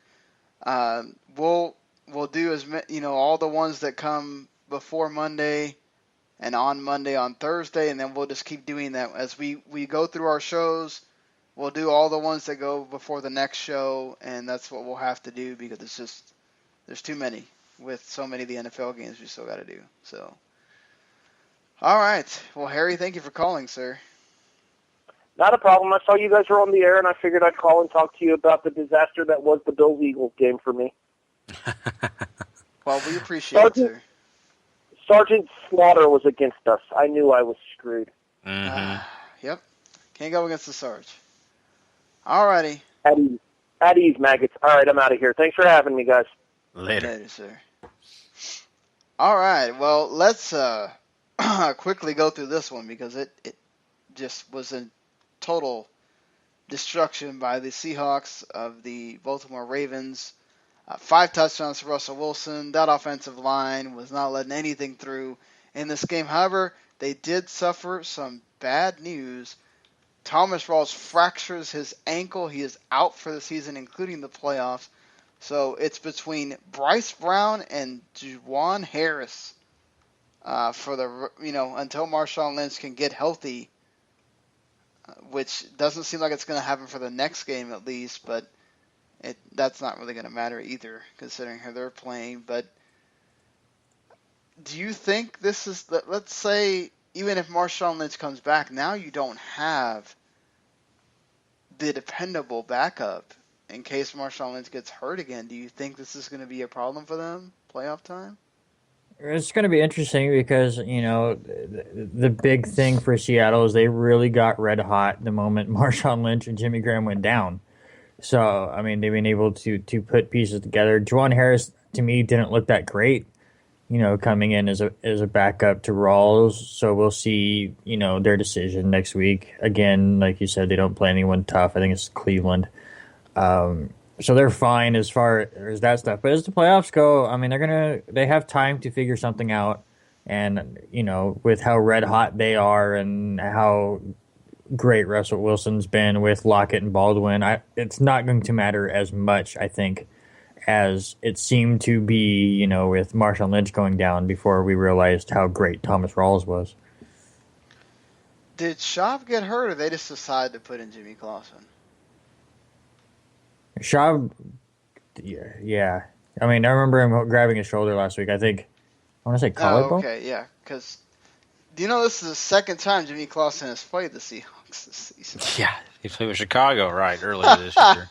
So, Lucky him. At least they scored points in this game. But yeah, it was about just as bad. So that's pretty much all we can really say about that game. Seahawks keep rolling. It will be interesting against the Browns, I think. Because Manziel does provide that running factor, which they'll have to contend with. But of course, they got one of the best running quarterbacks in the entire league to kind of practice against, so that shouldn't be an issue. But we go from a game that really wasn't much to talk about to another one for Randy. Between the Kansas City Chiefs and the Chargers. It wasn't the mass downpour of points for the Chiefs this time as it was in the first game. But again, the Chiefs beat the Chargers. And it's actually a close one. Well, on the scoreboard it is. And like you said, it wasn't a mass downpour of points for Kansas City because there was a mass downpour of rain basically this entire game. I like how I did that. Yeah, good job. Unintentionally. But really, I mean, listen, the rain really caused a ton of havoc in the passing game. A lot of drop passes, just sloppy conditions. Nobody was really getting their footing. But the defenses also played extremely well. I mean, I give credits to both sides, and thus our 10-3 final score we have in this game. Alex Smith throws his first interception, in 312 attempts. So again, Kansas City showing a little bit of cracks as far as their not turning the ball over and no mistakes, but they do a great job. They pressured Phillip Rivers on 16 of 49 dropbacks. I mean, Phillip Rivers was running for his life. I mean, he gets sacked 5 times, just gets knocked around all over the place. Nobody was getting open. But give credit to San Diego. They stuck in the game. Their final drive with about 4 minutes to go goes through 2 fourth down plays to get all the way down to the 2-yard line before, they spike the ball with 6 seconds left and Kansas City calls a timeout. And, so there you go. You get your time to call the play and get everything set, and they go up to the line and get a delayed game. And then they throw one pass and you leave them 2 seconds, and then they get ready and then a false start. So all of a sudden they do all this great work, and then their final play comes from about the 12-yard line. They're unable to complete it, and Kansas City wins. I mean, there you go. That's 7 in a row for Kansas City. So I just have one question because, listen, San Diego, I mean, we know all about them. So you guys get to pick who wants to be the good guy, who wants to be the bad guy here. But I need one of you to tell me the one thing about Kansas City that should scare other playoff teams and the one thing about Kansas City that should scare themselves come to playoff time. All right, Sean, you go first. You choose. I think I think that running game is still, it's showing some cracks as far as it was seemed like they weren't gonna show any signs of faltering without Jamal Charles, but they've started to kind of slow down a bit, and I think not having that is going to be an issue because we know what Alex Smith does. He doesn't really, just throw it down there. He kind of just does the safe thing, gets you through. At some point, somebody's going to get an interception on the guy. It's going to throw the Chiefs for a loop, and without that running game to balance things out, let's, see what happens when we get to the playoffs like that. Okay, so since you chose the heel side, I'll choose the face. And here I am looking at this, and I think that Kansas City's defense is the thing that worries me the most if I'm playing them against any of these offenses. Cincinnati, I even say the Patriots. I don't care who you are. Kansas City's defense has kind of stepped up and really made life hard for a lot of teams. And that's why that they're on this roll and why they're doing so well. This game was kind of a surprise to me because I really thought they were going to just totally snuff out Phillip Rivers. They did it to an extent, yes. It was a very low scoring game, but I just thought that they were going to blast this guy. That didn't happen, but I look to the future and I'm looking at these teams coming up and I'm thinking they better be good offensively because if they're not, they are going to be in hell. I really feel like they're not going to be able to do anything. So that's the part that I think should scare teams. All right. Well, that must mean that we're moving on to a game that had a lot more points than that one. The 51-16 absolute, just most complete game, perhaps, of the Jaguar season against a Matt Hasselbeck that I think is starting to show that he's 40 years old. Oh, boy, does he show that he's 40 years old. Unfortunately for him, he gets really banged up last week, comes in here, and it was just the same. Just every time he got hit, you could tell it just was too painful for him. There's a point where he slams his helmet down because he just knows, his body is giving out on him. So enter Charlie Whitehurst into the scene. I don't know if that's where they're going to go from now on. I believe Hasselbeck is done. Mr. Clipboard, Charlie Whitehurst. Yeah, and reports are out there that Andrew Luck may not be back. He was hoping to be back next week, and he's going to start practicing next week, but he may not be able to actually get out on the game. But this was a weird game. Indianapolis was up 13-9 at halftime. The only touchdown coming there's two touchdowns, but there's a weird sequence in the second quarter where Blake Bortles, once again, they kind of have their Miami Dolphins moment where they can't handle a snap near their own end zone, but instead of just safeties, they've given up a touchdown on back-to-back weeks on that play. They get the ball back. He gets sacked and fumbles again. And the very first play, Matt Hasselbeck has it. He drops back and gets hit and fumbles the ball. And the Jaguars pick it up and score. So just a weird way to end the first half. Just no scoring at all. And then all of a sudden, just the floodgates open up. The defense getting to both Matt Hasselbeck and Whitehurst.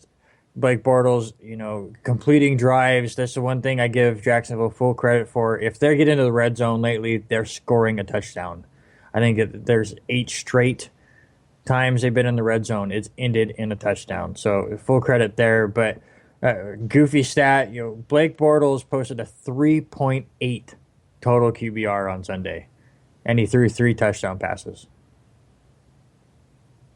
It's the worst total QBR in the last 10 seasons for a quarterback to throw 3 touchdowns. But they put up a 50-burger, and he gets the rushing touchdown at the end just to get it. Just one of those, the crowd's chanting for it. So, go ahead and put him out there in 4th down. But, Gary, we had talked about it a little bit. They lose 2 close games. Jacksonville does. As they were trying to somehow stay in the playoff hunt with Indy and Houston both struggling. Do those 2 previous weeks completely cancel any chance of a late playoff push here? You know what? I think they could because this team, as good as they're looking right now, and they are, of course, trending upward. Those games you should win usually do hurt you and usually do come up to bite you and affect what you're going to do in the future. So I think so. It's sad to say because I got to root for Jacksonville. I just like those players. I like the young team that they've got and the fact that they've done so well.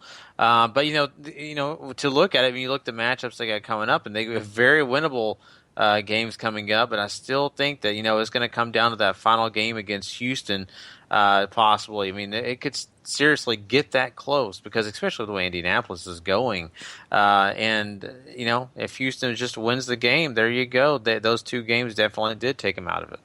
Yeah, and one more note on Jacksonville real quick. TJ Yeldon leaves the game on crutches, so Denard Robinson got a bulk of the carries in the second half, and it looks like he's the one that they're going to go with from now on. But on the Indianapolis side, Sean, first time they've lost a division game in multiple years. A 16-game winning streak is snapped. Again, no Hasselbeck now, maybe no Andrew Luck. I know they're tied record-wise with Houston, but is the season now over for Indianapolis, or do you see them somehow slipping into the playoffs? No, they're done. I think they're absolutely done. Houston only has divisional opponents left. Even though they're going to be tough, and it's possible Houston loses them all. I honestly think the Jaguars aren't out of this yet. Jaguars have the Colts and Houston still. They already beat the Colts once. They have Houston at the end of the season, so let's see what happens there. I think that loss against the Titans is still going to be huge for them. But I don't think they're out of it yet. The way that they score points, the Falcons have been absolutely dreadful. That Saints game is going to be huge for them. I think that Saints game is going to tell you everything you need to know. If the Jaguars can somehow get out of it with a win, and I know the Titans wound up just completely getting whooped by the Jets or whatever, but I still don't think that you can sell the Titans short, and it's possible they could come in there to play against Houston. But I think the Colts, Charlie Whitehurst isn't going to win you games. Yeah. Sorry to say. I really do, and I'm serious. I really hope this comes down to that final game between Jacksonville and Houston. That would be just a great storyline. How amazing would that be for the freaking Jaguars? Might not make it. It would be fun with whoever they're in the playoffs with, certainly. Which would be what? I guess it'd probably be Kansas City or the Steelers. God, imagine a Jaguars and Steelers game. Mm-hmm. That'd be freaking awesome to watch.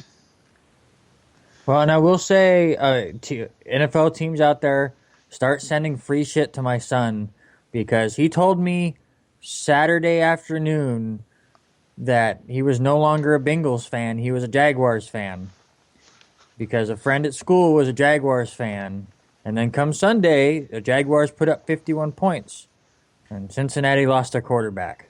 So if you want your team to do well, you got to win over my son. All right, merch is coming this way. Oh, man. Wow. Apparently Blake Bortles actually owns the franchise's record with 30 touchdowns, which isn't saying much, But apparently he's in the same class as most passing touchdowns for a quarterback that's age 23 or younger, with Dan Marino, Matt Stafford, and the Dante Culpepper. And he could still actually pass Dante Culpepper. He only has 33. So he could blow that out of the water. Yeah, he could do that against Atlanta next week. Yeah, certainly. So, I just hope the Jaguars keep winning. Maybe I think the Texans will beat the Colts, but, let's see what happens with the other two games, and you never know. You never know. So, we move on from that to another game between division rivals here, the New Orleans Saints and the Tampa Bay Buccaneers. The Saints came in here ready to go. Both teams did have a lot of penalties in this game, which was an issue. But the Bucs had them more late, and that was their problem. They kept killing their drives there late with dumb penalties, defensive holdings when you don't need to be holding, personal fouls when you don't need to be, having personal fouls. Brandon Browner is now the most penalized freaking guy in the league. I think he has like 23 penalties by himself. Just ridiculous. But the Saints Marcus Colston still a thing. He had 2 touchdowns in this game from Drew Brees, and that Tim Hightower, man, he showed up. How long has it been since we've heard his name called? Since he was doing things for Arizona, and he showed up and played pretty well. Got himself a touchdown. He looked good. Of course, obviously, this is the Tampa Bay defense we're talking about. Doug Martin also had a decent game as well.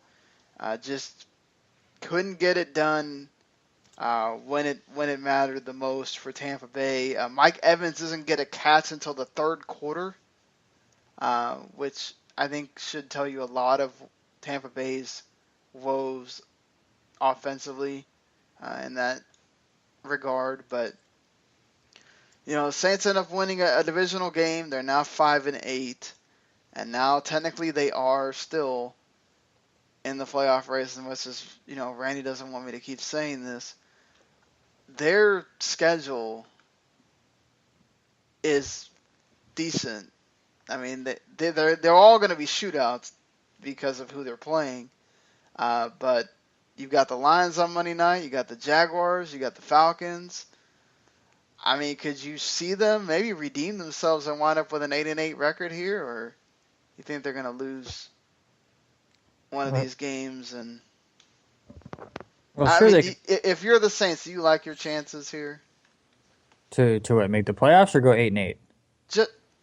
I'm not going to say playoffs because we know no team is going to get that bad. But yeah, to go 8-8, how do you feel about their chances? It's possible, but it's one of those things of what's the point? I mean, if you're a Saints player, the point is to get to 8-8. If you're a Saints fan, it's like just go 5-11 and let's get a draft pick and let's restart. It's the way I look at it. I don't want the player as a Jets fan. If the season falls apart, I want a great draft pick, but I don't want them going out and pulling out, a Philadelphia 76ers moment and just tanking the whole season. Which, by the way, Sean, they are still mathematically in the playoffs in the NBA. So they're still in the hunt. But no, I mean, they have a chance. they have a chance to go 8-8, and for them, that would be a great step forward to kind of start mending these wounds that have happened this season and start using that momentum towards next year, whatever momentum that is.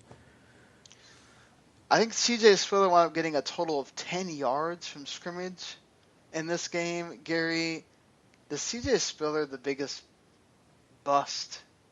Signing a 4-year, $60 million deal, and he gets zilch. Yeah, he's one of them. You could look at other players. We talked about Dominican Sue earlier this year. He has definitely not been what he has been, really valued at. And you could say definitely one of the biggest busts. I mean, I think that C.J. Spiller had a huge upside coming into this year just because of his skill set. I mean, really, Sproles was amazing with Drew Brees. We thought that's what's going to happen to C.J. Spiller, and it just has not been there. So, yeah, I think it is. Do you think Tampa Bay just killed their shot at the playoffs losing here? Yep. I think there are 5 teams that are set in the NFC to me, and then the other team is whoever wins the NFC East. I think Carolina, Arizona, Minnesota, Green Bay, and Seattle are all in the playoffs. It just depends on seeding, and then it's whatever junky team out of that division makes it. Yeah, I mean, I don't think this one was not on Jameis Winston. It was, defense and dumb penalties and everything. But I mean, they don't have until they play the Panthers, they're playing the Rams and Bears. So, they could still be 8-7 at that point. But again, it's just like I don't see the Seahawks losing. I mean, now it's possible the Vikings could, with the teams that they have to play, Vikings could possibly lose a few of these games. I mean, I don't think we need to, say the Giants are automatically going to lose that game. But, I think they're still sort of in the mix, but you got to be hoping for a lot because I don't see the Seahawks losing until they may not lose at all because Arizona I think is going to sew up that division next week, and they do whether the Seahawks keeps winning or not. If they win, so but even at 8-7, again, you're hoping for the Vikings to do a lot, and I think that's a little bit too much. So we keep things moving along here to. I mentioned it a little bit earlier, but Randy, your Jets at home took care of business against the Titans. Chris Ivory looking good, Brandon Marshall looking good, and Ryan Fitzpatrick looking good. I told you on Thursday or Friday, whenever that was, I was so afraid of this game because the Jets have a history of going up against a team they should dominate and just ruining everything. And they went into this game and completely took care of business from the word go. And as a fan, I couldn't be more proud. I just real quickly hit on Tennessee. Marcus Mariota just running for his life. I mean, the Jets just hounded him the whole game. They just brought so much pressure at the poor kid that, I mean, he was getting hit left and right, get sacked 5 times. I'm sure he got hit twice as much. He has no running game. They get 24 yards total rushing. I mean, just nothing to speak of. I think that's their key in the offseason is offensive line and some semblance of a running game because they just don't have it.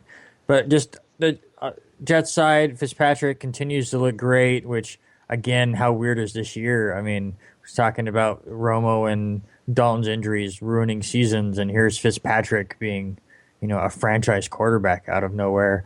Chris Ivory is starting to get healthy again. He gets the bulk of the carries, breaks 100 yards. Doesn't find the end zone, but, I mean, he's running a lot harder again. And then you have that dynamic duo, Marshall and Decker. They both find the end zone again. I mean, it's like a broken record. Marshall with 11 touchdowns, Decker with 9 this season. It's the first time in Jets history that they've had 2 receivers both have at least 9 touchdowns. So it's just the Jets are looking good. Their schedule is rough with the Patriots and Bills at the end of it. I mean, I just have a sinking feeling in my gut that it's going to come down to Week 17 where the Jets have to beat Buffalo to make the playoffs. And, of course, Rex Ryan would want nothing more than to eliminate the Jets like Chad Pennington did to the Jets like 7-8 years ago. So I'm worried about that, especially with how good Pittsburgh and Kansas City is. But speaking of worried, I got to ask you both, my team and your team, we play Saturday. How worried are you that my Jets are going to officially eliminate your Cowboys on Saturday? Well, I mean, if they don't, then, the Jets really suck, don't they? I think the offensive line could kind of keep them from, having Castle run for his life a bit, but it's just, there's no way. I mean, if Castle somehow has a decent game against this Jets defense, that's a miracle. I don't see it happening. That game. Yeah, Sean's still, a little bit more positive towards it. I've been a little bit more negative towards Dallas winning. In fact, I'm begging someone to put a bullet in their head. This is the zombie apocalypse. We were bitten in week 2 of the season when Romo went down. And so I just, please, come on. I mean, they gave us an antidote for a little bit. But yeah, the antidote just completely went Toxic Avenger on us, and so we are not coming back from that. So I love these horror movie references. So basically, my point being is, I wish I could say I was worried. I'm more hopeful from my perspective. Yeah, just I don't know. We'll have to see. I don't have any. I'll just keep the theme going. The Jets beating Dallas is going to be child's play. Yeah, and if not, if the Jets were to lose and not help me, I will it'd say just I'm be gonna Night of go the Living crazy Dead if for Randy. somebody gets an interception on Fitzpatrick, though. Don't So. you think that, Sean? Don't you What? think it's Night of the Living Dead if the Cowboys do beat the Jets? Yeah. Yeah, I think that certainly sums it up there. Yeah. So anyway, I mean, the Jets did what they had to do to keep themselves in the race, and I mean, at least I can understand totally why Randy is worried, but I think you should give your Jets a little bit more credit than that. Let's see what happens. I think, who knows? Who knows what happens with Buffalo? They could just be totally eliminated by that point, and maybe just the Jets come in there and just go, well, we're taking this game now. Well, again, Buffalo's going to be completely eliminated. It's just the Rex Ryan factor. I don't care if Buffalo was 0-15 going into this game. He's pulling out all the stops if he has a chance to eliminate. Oh yeah. Oh my God. He wants to beat them, I'm sure. So we move on to, you mentioned that Marcus Mariota was running for his life in that game. Blaine Gabbert was absolutely running for his life in this game. The Browns got 9 sacks on Blaine Gabbert. I mean, that offensive line was just like, we talk about the Red Sea parting. I mean, the Red Sea wasn't even there. Just I don't know what there was. Certainly red blocking the Browns defense, but man, I don't know where they were at because geez, poor Blaine Gabbert. Also, that team just, I don't know what happened to them. They have looked good sometimes, and then some games they're just so bad. And if he wasn't running backwards, he was running left and right, having to make first downs himself. And then, the 49ers defense is not that bad, but when the 49ers offense is not doing anything and you're putting that defense on the field so much, I don't know how much you can take out of Manziel actually looking pretty decent in this game. Also, I don't think when you get into, this Seahawks game coming up is going to be really interesting because the 49ers allowed Manziel to just kind of do whatever he wanted back there as far as, they would bring guys at him, but he would just do his thing where Manziel is really, you talk about Russell Wilson, you want to contain him or whatever. Manziel is definitely this guy you don't want running around because that's exactly where he's able to just, the play broke down. The guy doesn't have to run around anymore. Now I'm just going to get it to the guy that's open. And that's what he did for a lot of the game. Just roll out or escape the rush and just find the guy that's open.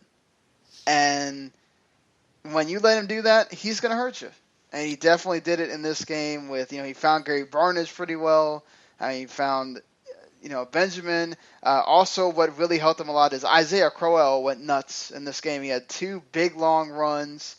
He also had the 2 touchdowns with short yardage. But, I mean, the running game was doing pretty well as well. I mean, so just Manziel looks good, but I think the real test to see if Manziel's actually pretty good, to see if he can have that Alabama moment, is to go in there against Legion of Boom and see if they're going to let you run around and do all the stuff you do. He did throw an interception because of doing that, where he ran all the way to the left side, threw across his body into the middle of the field, and the 49er defender just jumped the route. And so, I mean, well, we're going to have to I really want to watch that game to see if he's going to do well. But do you guys think that maybe they might have figured out the running game a little bit, or is this more about who they played? I think it's a bit who they played and, game plan and stuff. But, I mean, it's nice to see Crowell, break out a few and look good. Duke Johnson looked really good, too. And, he's our future. He fumbled, so. Wow, I mean, it's Cleveland. You got to do something wrong. I mean, it's just status quo. But, I mean, still, he gets 78 yards. He's having a good, he's starting to figure out his stride. I mean, we have a lot of rookies that don't know how to hold on to a football, but it's just, I mean, they are figuring out a way to make the offense work around Manziel. And like you said, if the other team cannot figure out that all you have to do is create a bubble around Johnny Manziel and make him stay in the bubble, you have him beat already, because then he doesn't know what to do. I mean, that's what Cincinnati did to him earlier this year. You don't even have to rush him. You just have your defensive linemen just create a circle and say, okay, you throw it whenever you want, but we know you're not going to make the right decision, and just watch him fall apart. So, I mean, I'm like you. I'm interested to see what happens in Seattle just for the possible car wreck version of it. Gary, do you see this as anything with the Browns defense finally showing up in this game, or 49ers offensive line just that bad for this game? Yeah, I mean, really, honestly, the Browns. I mean, 9 sacks just doesn't happen out of thin air, but that's a lot. Oh, no. No, that is a ton, and I think they really stepped up in this game, and I don't know if there's really any big motivation. There's probably a mixture of things that happened here, but what I will say is that's a positive sign for the Browns. From what we've seen this year, they've done very average, if not below average. So I'm not going to sit here and say, oh man, these guys all of a sudden are a great defense. No, to me it does go more on the side of, hey, it was the San Francisco 49ers, and they were able to game plan well again and exploit those issues the 49ers have.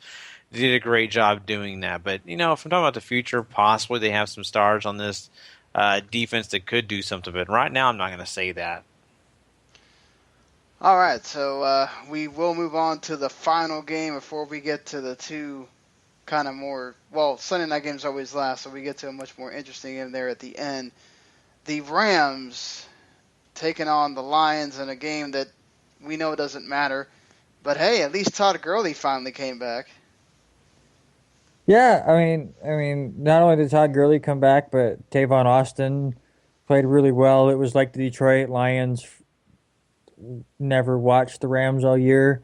I mean, it was the exact same team. I mean, the Rams, luckily Nick Foles does not play. It's back to Case Keenum, and it shows. But it's Todd Gurley and the Tavon Austin show. I mean, that's what happens with St. Louis, and that's all they needed in this game. Matthew Stafford looks rough, which, again, St. Louis's defense does look good when they're at home, and it's something that they can take moving forward. They just frustrate Stafford all game. He gets a couple touchdown passes to Golden Tate, but that's kind of really it. I mean, this game, there wasn't much to it. Some fantasy stars, mostly just Todd Gurley and Golden Tate that you can really take from it. But like you said, both teams are out, and they're just kind of playing for next year. So how does Case Keenum show that he's better than Foles in this game? Well, I mean, he does throw the one interception, but that was it. I mean, his decision-making is so much better than Nick Foles. And I wish I would have paid more attention coming up to this, because, again, in the league where I got eliminated because of all the craziness, and it didn't matter what I did because, they went so nuts on Monday. I actually picked up the Detroit defense because I thought Nick Foles was going to play. And I was just so excited to get all these turnovers. And then I turned on the game and went, oh, okay, it's Case Keenum. Well, I'm not going to get as many points as I thought. But it's just, he understands that, especially with this team, you just lived to play another down. You don't have to go out there and force something. They don't have the talent, but they have a good defense. So it's the whole, old Mark Sanchez problem of trying too much to make the big play, when all you have to do is listen. If you can get 30 yards on a drive and just start to slowly win the field position, you're set with the St. Louis defense. I mean, Case Keenum is not going to be your quarterback next year, but boy, is he far more improved than what Nick Foles has been for them this year. Yeah, all right. So, I mean, he was listening earlier, but I think we probably ran a little bit too long for him at this point. But our big Oakland Raiders fan, Christopher Hill, who I beat in fantasy barely. I suffered the Andy Dalton bug, even though I really shouldn't have, as I should have paid attention to on Thursday night and started Palmer. But either way, I escaped with a 2-point victory, and that's because in this game, Amari Cooper did absolutely nothing. He got 0 points of fantasy, 0 catches, 0 whatever. But the bigger thing, Gary, this was your other game of the week. The Raiders upset the Broncos, and as was the meme when we came out on Monday morning, the Mac attack has happened. Yeah, you're right. The Mac attack did happen. And boy, I mean, did he look good doing it. He gave the Denver Broncos a run for their money. It was exciting to watch this kid. I mean, I just loved every minute of it just because, I mean, I think he, to me, there's some things that I think, happen with him. I don't think he gets enough credit. We'll talk about that later. But, he did an excellent job. This game in general was kind of slow at times. When you look at this game, it was Broncos field goal, Broncos field goal, for 4 field goals in the first half. Really, Derek Carr and the Oakland Raiders were really never able to get anything going to really really get their team moving in the right direction. So we get to the second half, and you're wondering, okay, is this just going to be more field goals and what's going to happen? But no. We actually do see the Oakland Raiders come to life a little bit. They're able to get a touchdown. Seth Roberts was able to score, which is great. To get people back in this game, and it became a close game. And then of course that defense stepped up and they got a safety. So I mean that put them right in position, to really get back in this game. 9 points, 12 points, field goal away from tying this game, but they are able to score a touchdown and go up and, be right there in the mix still, be leading this game. Broncos, had 4 field goals, great, but guess what, man? You have to score the winning field or the tying field goal to go and, make sure your team has got a chance to continue on. He doesn't do it. He misses left. And really, that's the story of this game. It was a tight game. It was a close game. But really, offensively, you look at it. Cooper, Sean already pointed out, did nothing. Did not impress you at all. Really, Latavius Murray, nothing there for the Denver Broncos. Demaryius Thomas fumbles. Okay, Osweiler fumbles. Even Emmanuel Sanders fumbles, gets his own fumble back, I believe, but it just does not, hold on to the ball. That's the difference to me in this game. I think the Denver Broncos just did not help themselves. And so I want to definitely get into this game with you guys, though, because there's a certain stat that is interesting to me, Randy, and that is the fact that Brock Osweiler has not converted any of less than half of his third downs since he started. What kind of situation is this? Do you think that Peyton Manning is sitting back saying, I know you guys want me back? What do you think? Well, of course, Peyton Manning's sitting there saying, you want me back? But for me, with Brock Osweiler, it's just something he's going to have to learn. I mean, yes, third down is just the most crucial down out there, and that's something that all these quarterbacks and teams need to figure out. But it's just one of those things where they're going to get into more of a rhythm. He's going to find his go-to 1 or 2 guys that he can really rely on third down, and they're going to start figuring out a couple go-to plays. And this is just something that third down becomes a science for teams like New England and stuff who just go, okay, it's third down and 5. Let's go to our special third down play number 4. And they go out and they have set plays that they only do in certain third down situations. And I think over time, Denver's going to get that. I mean, they still struggle. But before you move on, I just have a question because I'm looking at these stats. I watched none of this game because, again, I watched mostly the Green Bay game, and I haven't went back and watched any of it. But just looking at it, what in the world is Oakland doing going for 2 when they score a touchdown to go up by 3? And an extra point makes it 4. I think Del Rio just forgot math at that point. Yeah. I watched it and I had no idea. I really couldn't figure that out myself. I thought, well, maybe he's hoping to avoid something. I don't know. You got me. He just forgot they had a safety earlier and thought that 2 points would give him a 3 point lead. I don't know. I have to go back and watch just for the commentary on that. I just was looking through the stats and going, where did they get 2 touchdowns from up here? I didn't see any missed extra points, and I looked and just that doesn't make any sense. But yeah, that's great. Yeah, no, you're right, and that was a mind-boggling thing. I didn't mention it because to me it was just like, well, I mean, they screwed themselves on that. But the one thing that I think is positive with Oakland winning this game is they once again just show that they are a team that is the future. If you ask me, and one of those pieces of that future, Sean, is Khalil Mack. You mentioned him earlier. I want you to kind of give me an idea of what you think on this, but to me personally, the guy doesn't get enough credit. You don't hear his name all the time. You hear a lot of other defenders in the league mentioned, but Khalil Mack just does not get mentioned a whole lot. No, he doesn't. You don't hear much about him, and he's definitely a terror over there on that side. I think what has to happen is you got to get someone along with Khalil Mack to be able to provide much more on that defense than just Mack himself. And I think that's what's going to be the key. I think their defense is improving. We'll have to see what happens. Because Charles Woodson can't play forever. They're going to have to find another veteran presence as far as that. But I think if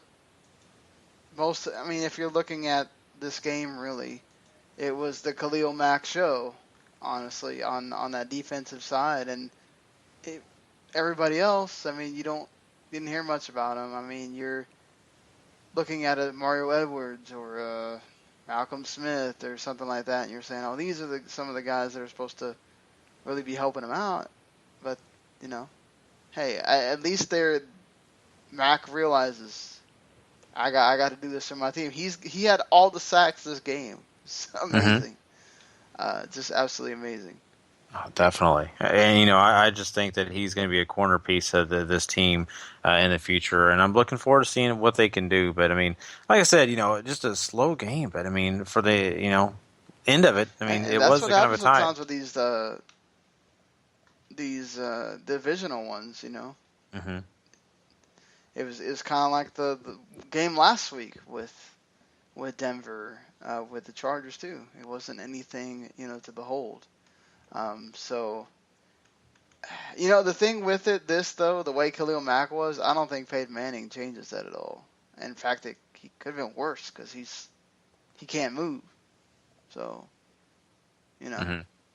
that I don't know that there's a lot of people saying that, like, well, you wonder if maybe Peyton can get the ball out faster or something, but I don't know. This is not one of the only thing I will say is if you're going to bring back Peyton Manning, you probably need to do it sooner rather than later, because I think I talked about this, whether it was Thursday or the last week recap. You want him to be going against these playoff caliber teams and see if he still has it.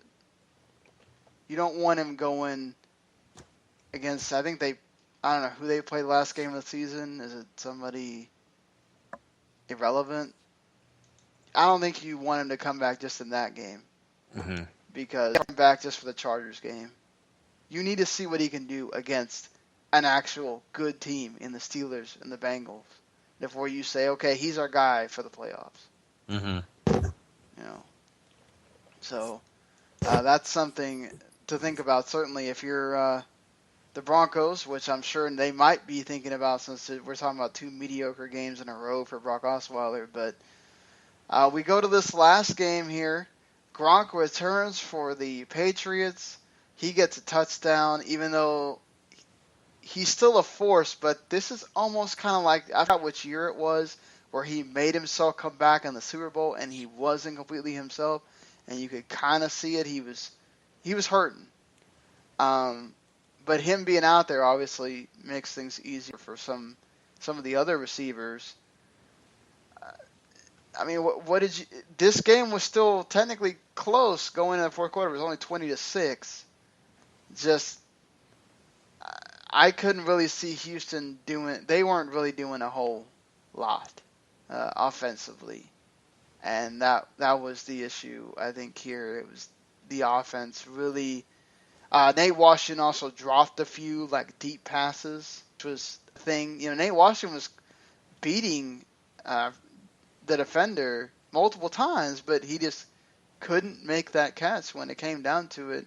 A couple of times there's also a little bit of an underthrow by Hoyer, but I think that changes the game right there. If you're constantly getting down to the 20-yard line, 15-yard line after a big pass.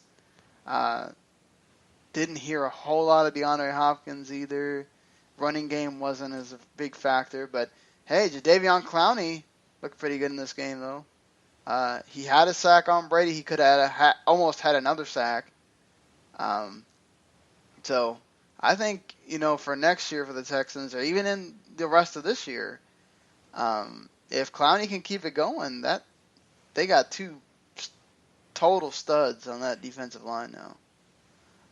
But was this just kind of business as usual again for the Patriots, or what do you guys think?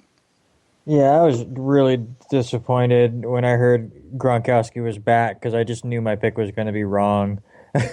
I picked Houston kind of as the mini upset here just because of all the injuries and stuff. And I was like, Gronk's coming back. Well, never mind. It's going to be New England again, even if he's there as a decoy. It gives him a ton of options. And you said that the score was close, and it was, but watching this game, it never felt close. It just felt like Houston was not in the same league as New England at all. Yeah, I'm right there with you, Randy. In fact, I watched this game. I found myself flipping the channels a little bit here and there because of that reason. I mean, honestly, Gronkowski was pretty much able to do whatever he kind of wanted to do. This game definitely helped, Danny Amendola a little bit. Not that he did anything great, but he was able to get open a little bit more easily. Even helped White, himself, get open. So, it wasn't a perfect game, wasn't anything great, but I mean, just Patriots do what the Patriots do, and that's, get on the board, just continue going at you, and eventually you're done. So that's what they did here in Houston. Really, let's be honest, they offensively don't have much besides Hopkins right now. They're trusting these running backs, Grimes being one of those running backs. He's not going to beat you. Let's just be honest. And so they're definitely at a disadvantage.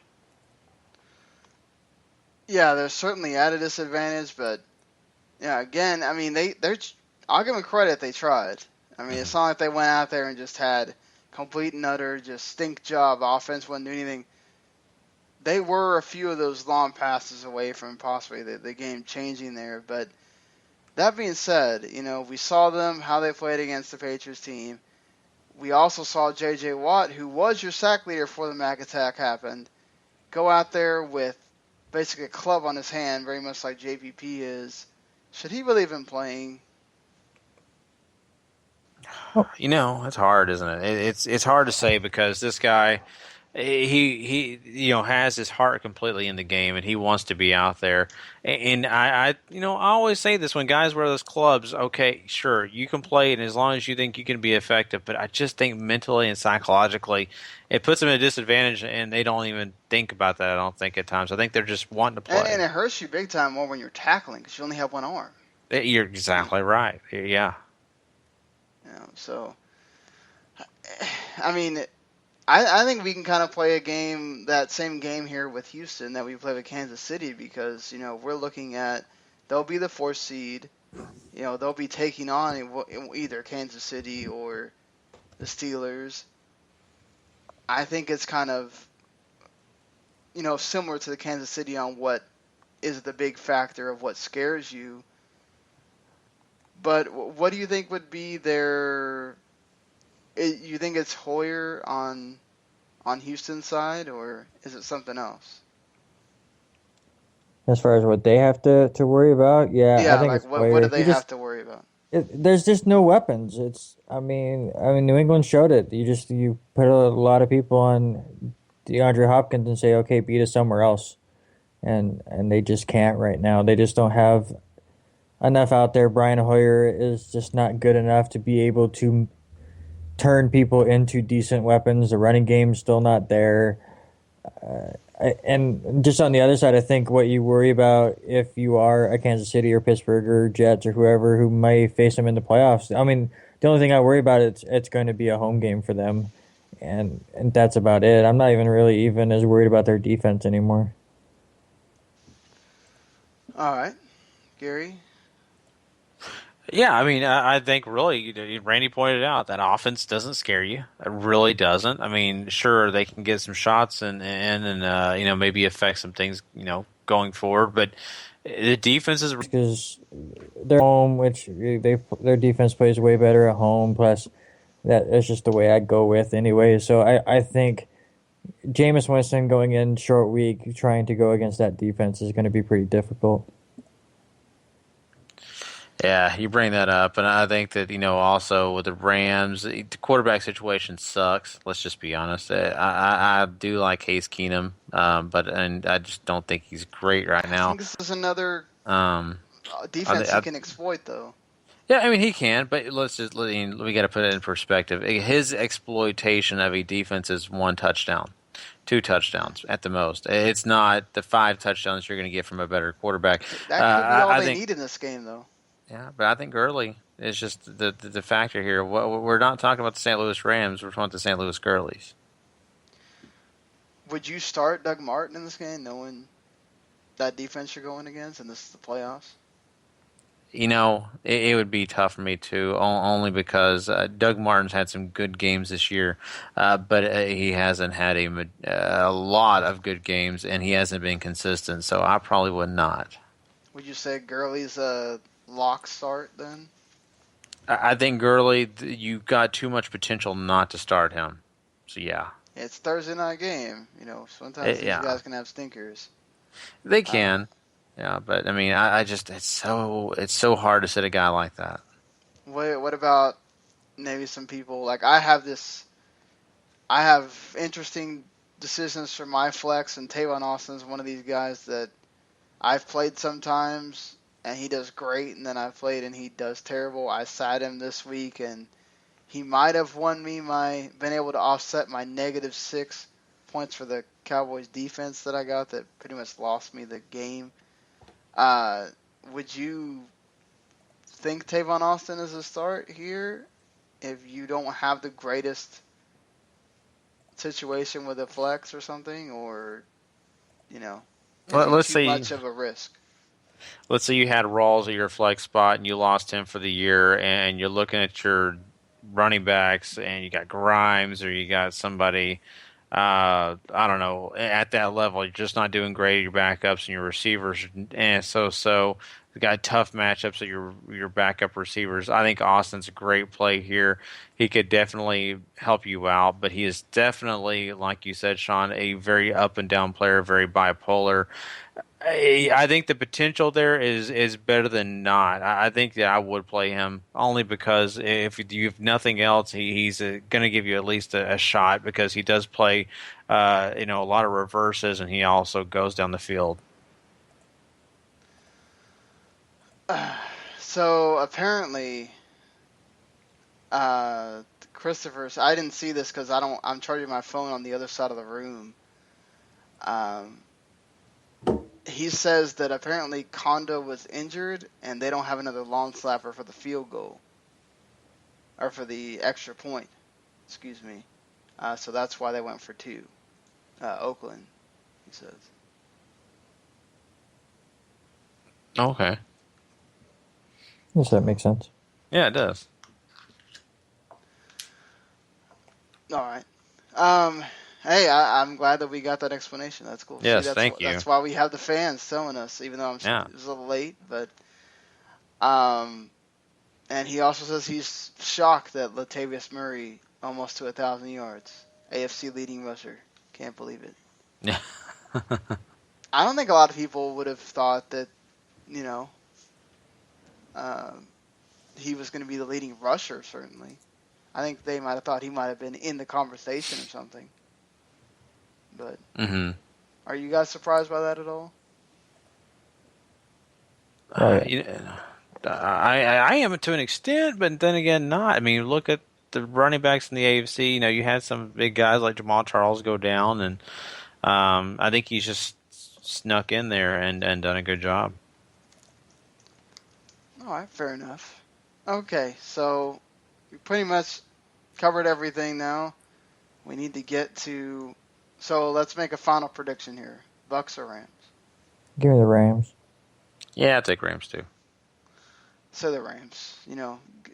Randy really has. I mean, has been only one game this year where the Thursday night team wasn't the home team, or it's I'd have to not been look. very many Mm-hmm.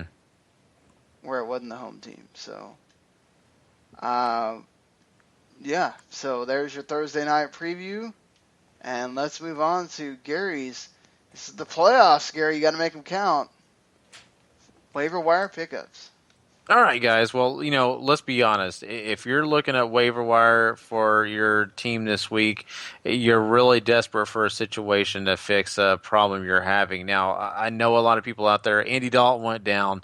If you were using, maybe, someone else that, you just don't like, maybe Matt Ryan's not doing it for you and you need somebody else, or you just need a flex quarterback. A.J. McCarron is out there, and he's playing San Francisco. Now, San Francisco, has been known to tighten up, but hey, A.J. McCarron looked pretty good this week. You could possibly take a risk and play him. So if you're looking for a deep sleeper or a guy that you just want to try out, hey, and he can help you. Maybe you're in a consolation round and you're willing to go balls to the wall and try anything. Do it. Okay, let's go with Zach Miller as my second guy. Okay, we've talked about him before on this podcast. You should probably already have him on your team. But if you don't, if you look on the waiver wire and he's there, pick him up. They're going to play the Minnesota Vikings. Minnesota's got a pretty decent defense, but I think Zach Miller is going to be a key guy to help Jay Cutler get down the field. And so he will be a one I would be looking for, especially when they get down to the red zone. He will be a big key factor. And if you're looking at the Detroit Lions and you say, oh my God, Gary, you're talking about a Detroit Lions running back, I am, because Theo Riddick is doing a pretty good job if you are in a PPR league. He is a guy that is catching passes left and right, and they are depending on him. They are playing the New Orleans Saints this week, so look for him to have some big gains. He could be a guy that can be very sneaky, but once again, this is a risk. You don't want to do this, unless it's just a desperate need. Also, guys, there's some other guys that I want to mention real quick. One of those is, of course, Benjamin Watson. Now, they're playing Detroit, and Detroit's defense is shown to be, up and down as well. The secondary has definitely been injured, so that is going to affect what's going on there. I think Benjamin Watson could have a pretty darn good game here. Drew Brees has been looking for him more than not, and so he could be a guy that could really help you, especially if you're dealing with some tight end situations. And my last guy is Michael Floyd for the Arizona Cardinals. He has been looked at left and right by Carson Palmer. Palmer seems to be looking for him more, and so I am thinking if you need a receiver this week, maybe a third receiver, Floyd could be your man. So that is my 5 guys you may want to pick up and look at this week in Sleeper for fantasy. All right, so let's get into our power rankings for this week. And Gary, who did you move around? What were your rankings? Yeah, this week, I got Carolina still number 1. Posing, dancing, whatever they want to do, they deserve it because they are kicking the crap out of everybody in the league. Arizona is my number 2. I think that they have, proven that they deserve that number 2 spot so far. Still thinking that they, have a greater balance than a lot of other teams in this league. Seattle is my number 3. That's right. I moved them to number 3. They have just seemed to have the swagger back. They're doing everything that they need to do to move up. Now, next week, depending on, how their running back situation is and how that affects their team, it may be different. But this week, they definitely deserve the number 3 spot. Number 4 for me is New England. They are not the perfect team that they once were, but they are still here in the top. So I've got to give them something. So number 4 is for New England, and my number 5 is Kansas City. I still like them. I think that they definitely should deserve a top 5 spot. So that's what I got. What you got, Randy? Ditto. Oh, wow. Seriously? No, I have the same 5. Wow. In the exact same order as you do, basically the same reasons. I thought about putting New England ahead of Seattle. Just couldn't quite do it. I didn't want to. I'm so high on Kansas City that I want to make sure I keep them in the top 5. I mean, you win 7 in a row, you got to stay up there. But so it's tough not to put Green Bay in there.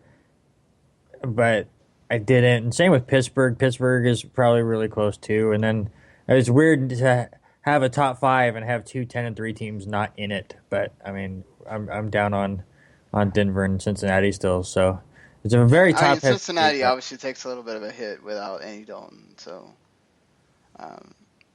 I've got the same 5, but I did put New England in front of Seattle. It's because of who New England beat. They're still technically a division leader, and they played them pretty well. I mean, Houston wasn't in the vein. Seattle beat a terrible, terrible Baltimore team. I mean, look, Russell Wilson, everybody looked great, but again, Baltimore's bad. So I give Seattle credit for being where they are, and then now they're probably a shoo-in to make the playoffs now. But I think I have them ahead of Kansas City because of them, being the experience of being champions and all that. But, really because of who they played lately, I don't know, you could probably argue that Kansas City might need to be above them because of the win streak and everything. But yeah, I mean, we pretty much had that same 5 because those are either the hardest teams or the teams that have been showing the best, especially Carolina and Arizona. They've just been rolling through lately. Maybe not rolling everyone, but they've continued to win. So that's the main thing here. So for our player of the week, we have 3 different ones, 3 different positions. That's kind of what I like to see. We've gone quarterback the last 4 out of. Oh God. Okay, we've gone quarterback for 1, 2, 3, 4, 5, 6, 7, 8 out of the 13 weeks, and quarterback in the last 4 with Cam Newton repeating. Yeah, Nate, let's see if we can maybe get a different position here. Gary, who do you have? Well, you know what? I do have a quarterback, and it's Russell Wilson. Yeah, sure. I mean, he played a Ravens team he should play well against, but this is still the NFL. And, no matter what, what defense looks like, he's got to be able to get the ball out there to his receiver. He did it 5 times in the red zone.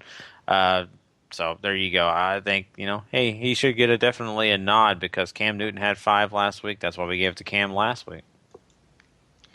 All right, Randy. I don't want to talk about it. I gave it to Odell Beckham. Yeah, I gave it to one half of the dynamic duo that knocked me out of my big fantasy league.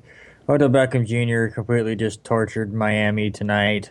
7 receptions, 166 yards, and 2 touchdowns. The guy is just amazing, and yeah, I don't want to talk about it anymore. Well, another guy that's amazing, Todd Gurley, 140 yards, 2 touchdowns. He might be creeping up there again for that Rookie of the Year vote if he continues to have good games. I mean, the Lions defense, I know they're not that great, but they're not the worst either.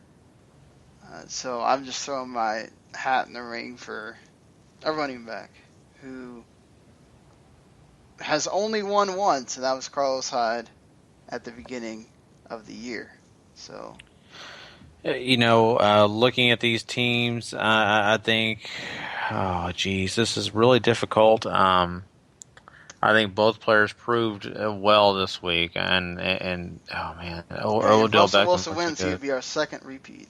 So yeah, and that's kind of what I was going for. I think it'd be kind of fun to kind of give Cam a little run for his money. But you know what? I've got to do it. I've got to go with Gurley myself. I just think a great job, and I don't know. Maybe biased. I don't know. I just like Gurley. Is there a little bit of a bias against Beckham because of who he plays for there, Gary? Maybe, but I mean Beckham did a great job too. That's that drag of the foot got him in that touchdown. So, if you decide if you like Odell, I picked Gurley I picked Gurley this morning before I saw anybody's picks or whatever. So I don't know. I think Beckham really had a shining start.